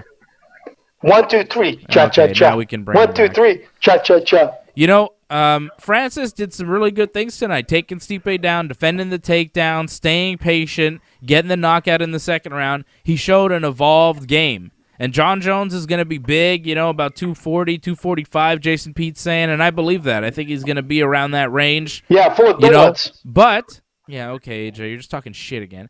So this is why it's kind of better when it's just me and Fred, because we can actually have a real conversation without AJ just saying nonsense, especially when it comes to John Jones. Don't be a hater, bro. But, yeah, no, you're the... Okay. So I think Francis showed a lot of skills tonight, and he's going to be a real problem for John Jones. He's so big. He's so strong. He's got that knockout power. But at the same time, we've never seen John Jones knocked out. And I don't really recall seeing John Jones dropped to the point where he's been in trouble. Yeah, wait till he gets to the heavyweight, Dave. Come on. Okay, seriously. buddy. Have you ever seen John Jones hurt? Nobody hits like Ngannou hits. Let's not forget that. I don't disagree with that. Is always a possibility. But he's fought some hard hitters. And I wonder, can he take it? And if he can take it, and he can get some takedowns, and he can, land more strikes than Francis and land, whatever he needs to land, it's possible that John Jones could walk away with a decision. He's a great fighter. What? He's a legend of the game. And I could see John Jones winning this fight. But I think AJ could win the fight too. I mean, John Jones or Ngannou could win the fight too. AJ's just fucking annoying. At this point, I'm just annoyed with you. Dave, that's okay, but you're allowed to. I know you disconnected me there. It's not my internet connection. No, I didn't disconnect you. You actually have shitty internet connection. You have a shitty fucking device that you're using. You probably took me off because you're all upset that I won on the parlay and I'm trashing Jones, which I'm not trashing Jones. I'm just pointing out the reality of it all. The guy might be bigger and whatnot, but he hasn't fought in a heavyweight division with guys like Ngannou, Derek Lewis, Curtis Blades, Cyril Gane, Stipe. Let's be honest, man. It's a different I think Jones world. Against all of them, except Ngannou. I think John Jones beats Derek Lewis. I think John Jones You think beats he beats Cyril Gane? Stipe? No. Well, let me stick to Stipe right now. Stipe looks like he's 236 he weighed in. I bet John Jones weighs into at least that as a heavyweight. So John Jones has the size to fight a guy like Stipe and Derek Lewis. Ngannou, he has the power. Yeah, of course. If Ngannou's going to beat John Jones, it will be by knockout. And if John Jones wins, it's probably by decision, or maybe he could finish Ngannou. But if John Jones wins, it's probably by decision. Yeah. Yeah, AJ, we're fundamentally agreeing with you. We both would probably pick Ngannou, but we're giving the greatest fighter on the planet a good shot at winning a fight. And you're saying that that's absolutely ridiculous. And that's, your bias and your hatred of John Jones I'll tell you the greatest fighter on the planet is. It's called Khabib. Khabib is the greatest fighter on the planet. And that's reality. And I'm going to tell you something. What's your reality? If John Jones could come, doesn't matter. He's still there. And John Jones would fucking destroy him. Yeah, well, we'll see if he could destroy him on the ground. I doubt it. But I'm going to tell you something. Yeah, were you fucking kidding me? John Jones is 240 pounds. What the fuck are you talking about? I'm going to tell you something. John Jones would kill Khabib. Khabib are you fucking joking? At a heavier weight category. I'm going to tell you something. You're so if Jones can fight Volkov, then we'll see. Right now, he doesn't deserve to be fighting for a belt. Let's be honest, guys. And you know what? You guys might say that, but ask any of the fighters in the heavyweight division if that's fair, if that's the deal. No, man. You want to come into the heavyweight division, go with the lowest ranked guy, prove yourself there, and then make your way up like everybody else has to. You know what? There's no easy street. There's an easy street when you're in the light heavyweight division, and you proved it. But like Jason said, and I totally agree with him again, he hasn't looked the same since OSP. And there's always controversy in his fights, and people that think that another fighter deserved the win, like Dominic Reyes over Jones on that last fight. You know what? He doesn't deserve to fight for a title. Let him fight Volkov, ranked number 5. Let's see how he does with him, and then we'll talk shit. Till then, Volkov? You know what? Jones will be knocked. Oh, my God. Why don't you ask Francis Ngannou who he wants to fight next? For sure, for the money, like anybody else. Let's be realistic. For everybody else other than, AJ. even Ngannou, man. You know what? He has to defend that title and let him Jones is defend it going against up guys to that are heavyweight. heavyweights. AJ, let Fred talk. John Jones is going up to heavyweight to compete against the best. He wants the title. It's different than when Anderson Silva went up to light heavyweight, where he just wanted some matchups. So he fought James Irvin, he fought Forrest Griffin. But in the case of John Jones, he's not coming back right now. Like, he vacated his title. There's a new light heavyweight champion. John Jones' future right now is at heavyweight. Why would he go fight Volkov? Or, like, those are not appealing matchups. Come on, man. He's fighting for the title next fight. Yeah, and everybody agrees. Jason Pete says he wants to see John Jones versus Ngannou. Everybody wants to see John Jones versus Ngannou. That's the fight to make. Everybody in the world agrees. The only person who doesn't is AJ because he hates John Jones, and that's been proven on the show time and time again. I don't hate anybody, man. I don't hate anybody. Except John Jones. I just don't like... No. You don't like John Jones. Look, he's not my favorite fighter, that's for sure, but he's one of some of the best fights I've seen. But no. Yes, you do. Not at all. That's been proven. It's documented. No. We have the shows on the channel. They're all on the channel. AJ, go back John and watch Jones our previews. is the greatest. I'm not saying he's the greatest. Khabib is the greatest. There you go. I told you that. Would you admit that he's the greatest light heavyweight of all time? John Jones in the top 3. John Jones is the greatest light heavyweight. Of active fighters or overall fighters of all time? All time. Is he on the top 3? I'd say no. Of course he is. I'd say he's on the top 5. I'd say he's on the top. I say he's the top 5. No, Khabib is number 1. Yeah. George St. Pierre is probably number 2. You know, I'd say Conor McGregor would probably be even up there because he's brought more pay-per-view numbers than anybody else. John Jones. What? Come on, man. No, John Jones lost all credibility. Forget it. No. John Jones is on my top 5 of all time.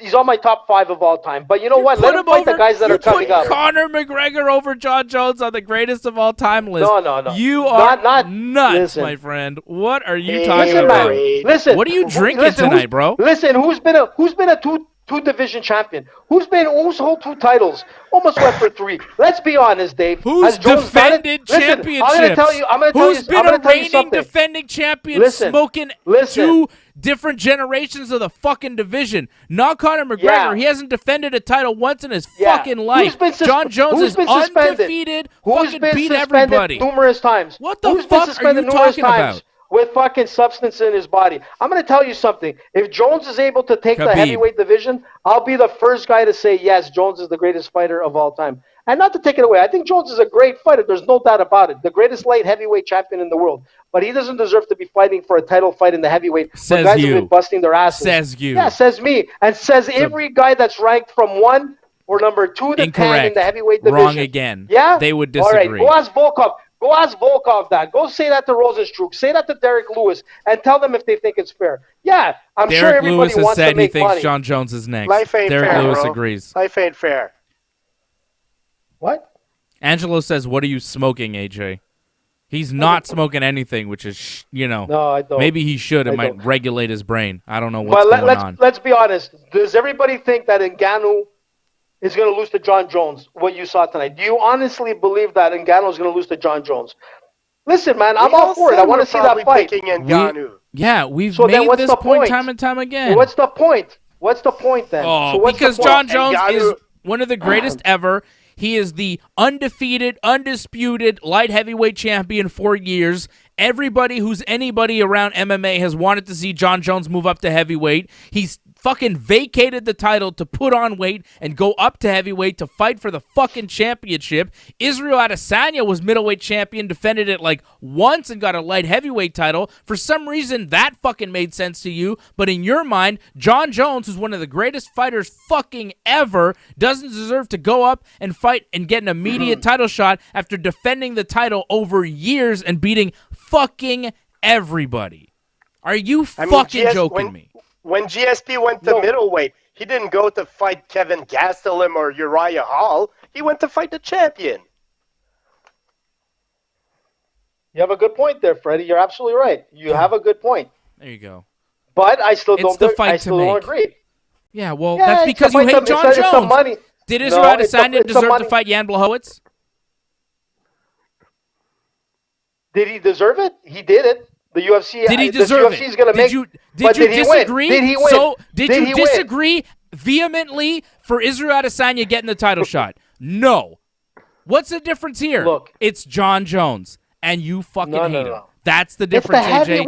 You cannot let your own hatred and inner feelings cloud your vision and cloud yourself of the truth. No, you are the hater, AJ. That's the problem. Don't mask that. No. I don't hate anybody. I told you that. I just think what's fair in that division should be fair. Listen, anyways, maybe Dana White's going to make that fight. Maybe Dana White's going to say, you can't even answer the question. You can't answer the question. Did Israel Adesanya deserve the title shot? And you're like, yeah, well, he did it, so yeah, sure. But John Jones doesn't deserve a title shot? Your logic is flawed again. Adesanya went the distance. He fought a great fight. He did what he needed to do to prove that he could have had an opportunity to win that fight. Jones won't come out of the first round with Ngannou. Okay, so just because you, in your mind, believe that Israel would win the fight, he deserved the fight. But because you, in your mind, don't believe John Jones will win the fight, he doesn't deserve the fight, even though you, in your mind, was dead fucking wrong because Jan Blachowicz beat Israel Adesanya, which I predicted, by the way, and you predicted wrong. Again, AJ. It just doesn't make sense. Your logic doesn't fucking add up. It's okay, bud. Listen, man. Listen, you can agree to disagree. That's the beautiful thing about, like debating in the UFC. Unlike American politics, where sometimes it could be like completely skewed. Fred and I are right, and you're always wrong. That's how it works. But no. Tonight, I can assure you, Dave, that I am right. And if you went with my parlay, you made money. So I can beg to differ that you are completely wrong. No, because you took Kama Worthy in your parlay. You took Kama Worthy. No. Yeah, you did. Look, bring up I'm not my doing parlay. it. That's all. I'm not doing it. I don't want to embarrass you because you took Kama Worthy. Yeah. Listen. Go bring it up, Dave. It's okay, Jay. Bring it up, David Simon. Super Dave Simon, bring it up. You took him on your parlay on Thursday night. Listen, that's not what I posted, bud. Yeah, what I posted, you post I always bullshit, put the so official. What do I care what you post? I'm just making up shit like you are now. No. I'm posting stuff for people to win.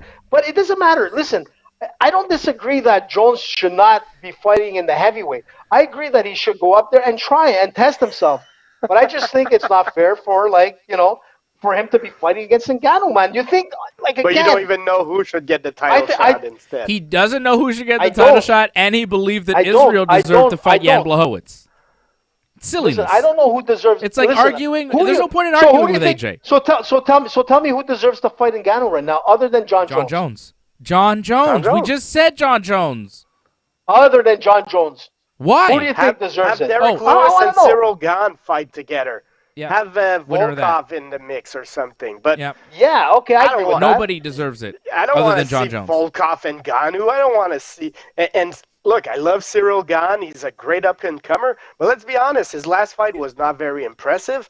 And he's still an up-and-comer. Come on, Fred. It wasn't impressive. Wins. It was impressive. Fred, stop giving him the answer. Because we asked AJ, do you think John Jones deserves to fight for the title? AJ says no. We say, okay, AJ, who should fight for the title? He doesn't have an answer. And he's like, I don't know. I really don't know. And then he comes to us. I would say Cyril Gane. Hold on. I told you before. And then you come to us. Yeah, well, that's stupid. And then he comes to us and he's like, well, who do you guys think should fight for the title? But not John Jones. Somebody else. Give me a name so then I could just piggyback off that and say, yeah, that guy should fight John Jones. And I already said, AJ, in case you fucking weren't paying attention, which I know you weren't because you don't pay attention, I said if you wanted to make the case for Derek Lewis, you can make a good case. He's the only other guy, other than Stipe, that's beat Francis Ngannou. So, Derek Lewis on a 4-fight win streak. He just knocked out Curtis Blades. He's beat Ngannou. It would make sense. But it was one of the worst fights ever. So of do course. You really want to see Derek Lewis and Ngannou again? No, I don't. That's why John Jones is the fight. Team. I'm going to tell you something. I said it, and don't skew my words. I told you from the beginning that Cyril Gane should be the guy that should go and fight Ngannou because apparently there's a history between these two guys. That's what I would like to see, other than John Jones fighting Ngannou. I want to see Cyril Gane fight. That's what I like to, regardless of what Freddie thinks. I'm in the minority, but you know what? maybe you'd be surprised because a lot of people thought Dominic Reyes beat John Jones, and I'm not in the minority. You can see it on our chat that people think the same way. So you guys from the OJ legal team, if the glove don't fit, acquit. That's your prerogative. You can believe what you want, but in the reality of it all is John Jones is going to get knocked out. Yeah, he's going to end up on the top part of the moon. Doesn't matter, man. If the glove don't fit, acquit, legal team. All right, AJ. It's just like a lot of bullshit Somebody from you cut tonight. AJ's internet. You've been drinking? Yeah, they're going to cut me again. I have, actually. By the way, I can tell. This is a great beer. This is called Unibrow from Quebec. It's called Put it away. We're not promoting your fucking beer, you fuck. Shut up, Dave, you crazy bastard. Don't be mad. You're so mad that I beat you again. tonight. That's you didn't. Okay, I won, you silly bastard. No, I won money. My parlay came through.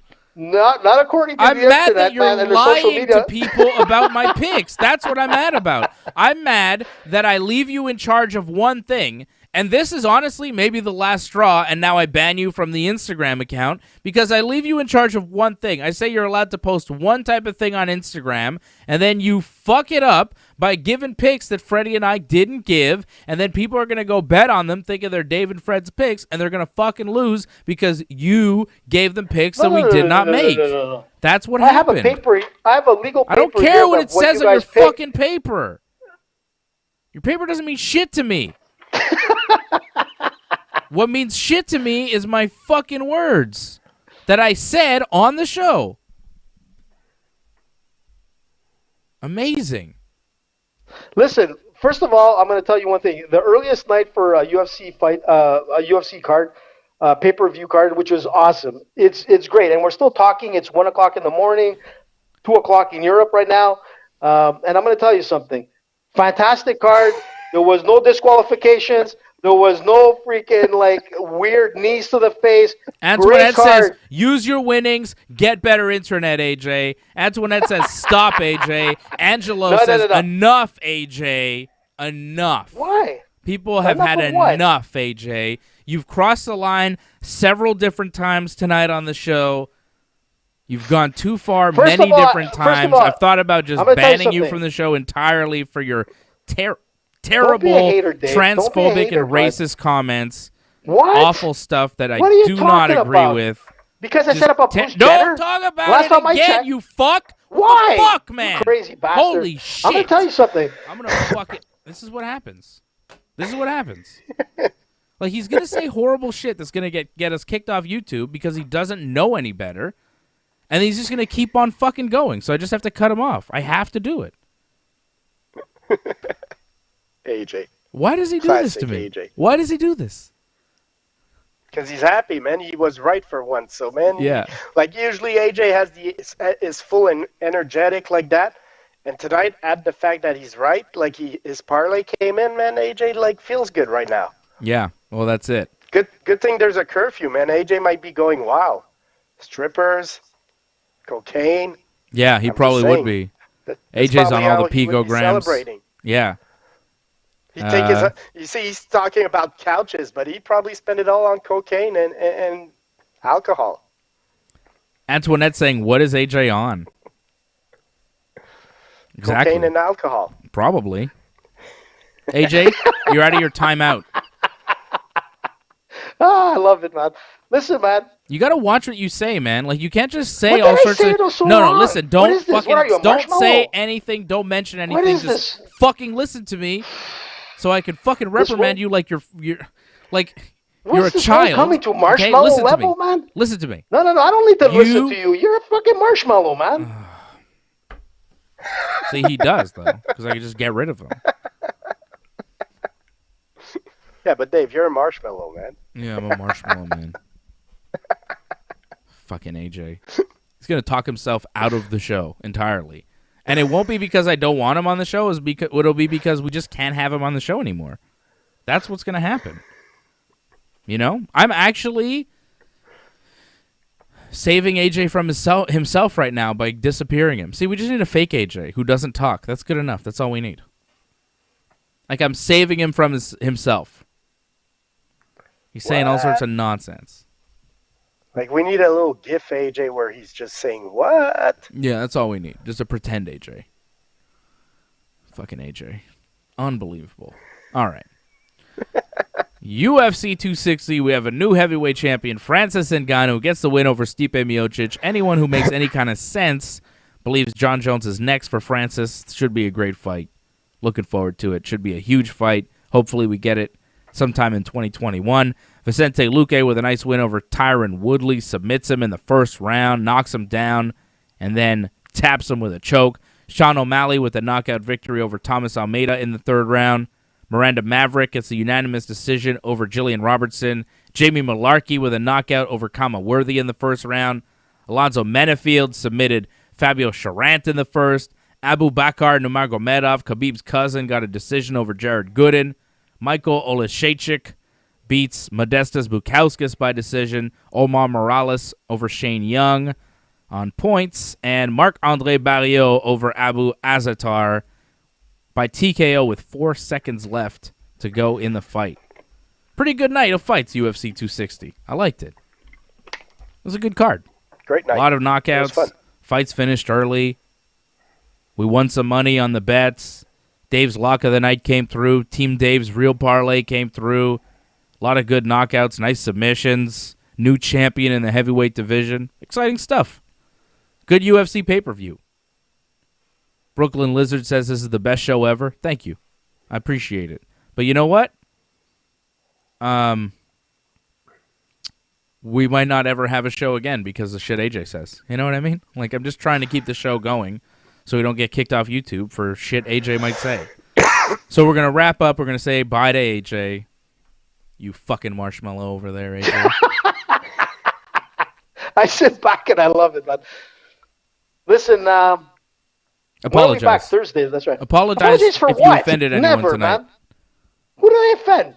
You offended some people. I apologize to absolutely nobody. Nobody, exactly, man. Send me location, Dave. Stand your That'd be ground. number one. Exactly, man. What do you think? I'm a marshmallow? I do. Come on. You should know that. Uh-oh. Angelo just took over. Boom.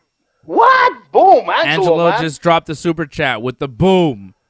Dropping the boom. Angelo just, I think he took the lead with Bring that. back the boom, Super man. chat, super chat. Oh, Angelo. That was a big one, Angelo. Antoinette, I'm not hating, man. Angelo just took the lead. Yeah, Antoinette has had it with you. Like, a lot of people in the chat are liking Antoinette you. loves me. I love Antoinette. A lot of people in the chat, chat are sick of you and your bullshit. Angelo's sick of you. Antoinette's sick of you. So. I'm sick of you. Fred's sick of you. About what? But Brooklyn Lizard likes you, so that's okay. Thank God. At least there's someone there. Yeah, there's one person that seems to like you in the chat, but everybody else seems pretty annoyed with you. What did tonight. I say? What did I say what did I say, Dave? That you were wrong? No, I didn't say that. I just said that. We're not going to no. We're not going to revisit how you said horrible things. We could talk about it off the show, so I can explain it to you when we're done. I can explain to you what's appropriate and what's not. Somehow I have to still fucking explain that to you. Forget it, man. You told me 1,000 times. It still doesn't sink. Yeah, so maybe it's time to just cut the cord. I'm old school, man. I'm real school, not like new school like AJ's you, Dave, internet. Man. Listen, you're listening like AJ's what? internet. Let Fred talk, AJ. Shut up. What? AJ's internet bugged the other day when I said I was watching Coming to America 2, and I wasn't sure if I should be laughing at some of this stuff because it seemed a little bit racist. But AJ, like that goes over his head. AJ. Yeah, of course. It does, bud. It does, for sure. Okay, before AJ says anything else, I want to end the show, quite honestly. Wait. I want to know about the Ben Askren and that Jake Paul guy. Just to remind everybody, we're going to be doing a watch-along for that, correct? Yeah, on April 17th. So you can see all your all your music sensations that are on there. Yeah. Mm-hmm. Okay. What's your point? Next week My point is just announce it. Along. There's no watch along, but then after we're gonna watch the Logan Paul or Jake Paul fight. Yeah, that'll be the next watch along. That'll be April 17th. We're here every Thursday night at 8 p.m. Although it might just be me and Fred going forward. I don't know. We'll see. We'll see if AJ will be on Thursday. After tonight, we'll see. Okay. I'll go to Rogan. I'll go to the Rogan show, man. Good luck getting booked there, AJ. I think we're the only show that'll have you, and even then, you're kind of. You're on a pretty thin ice right now. What's new, man? I've always been on thin ice. No, you're on the thinnest ice you've ever been for a shoot, AJ. You're actually in trouble. Nah. Okay. Keep believing that. No. We'll see what happens after the show, AJ. We'll have a good talk. See what happens. It's okay, Dave. You're allowed to be mad that I won on my picks. I'll let you guys But that's okay. Yeah. Okay, thank you, everybody. We appreciate you. And Angelo, you're the big winner of the Super Chat battle tonight. Angelo, you killed it. Angelo says, I like AJ. I wish he'd tone it down a little. I agree. I like did AJ. Tone it down, man. No, you didn't. You're fucking off. You're off. WrestleMania is coming up. WrestleMania coming up April 10th and 11th. We'll be doing the post shows for 2 nights of WrestleMania coming up. We're 2 weeks away from the granddaddy of them all. We are here for all your pro wrestling coverage, and thankfully AJ doesn't know shit about wrestling, so I don't have to deal with him on all the other shows. I will be back here on Monday night right after Raw. We'll be back on Wednesday night right after Dynamite, and of course every Friday night right after Smackdown. So check with us here on the Ringside Report Network. Big wrestling stuff every single time there's a big TV show. We are there. Raw, Dynamite, and Smackdown. We're here every Thursday night, 8 p.m. for Ringside Report MMA. Thanks, everybody, for watching. Thank you to Angelo. Thank you to Antoinette. Thank you to Patrick C. Hamilton, Douglas Hepburn, all the members. We appreciate you. Big shout out to Angelo and Patrick, though, for the Super Chat battle. You guys are both big-time winners, killing the game, supporting the channel. We appreciate you. Thank you very much for supporting the channel. Angelo and Patrick, you guys are the backbone of this channel, and we appreciate you keeping us going. We'll talk to you again on Thursday, and I'll be back here on Monday night after Raw.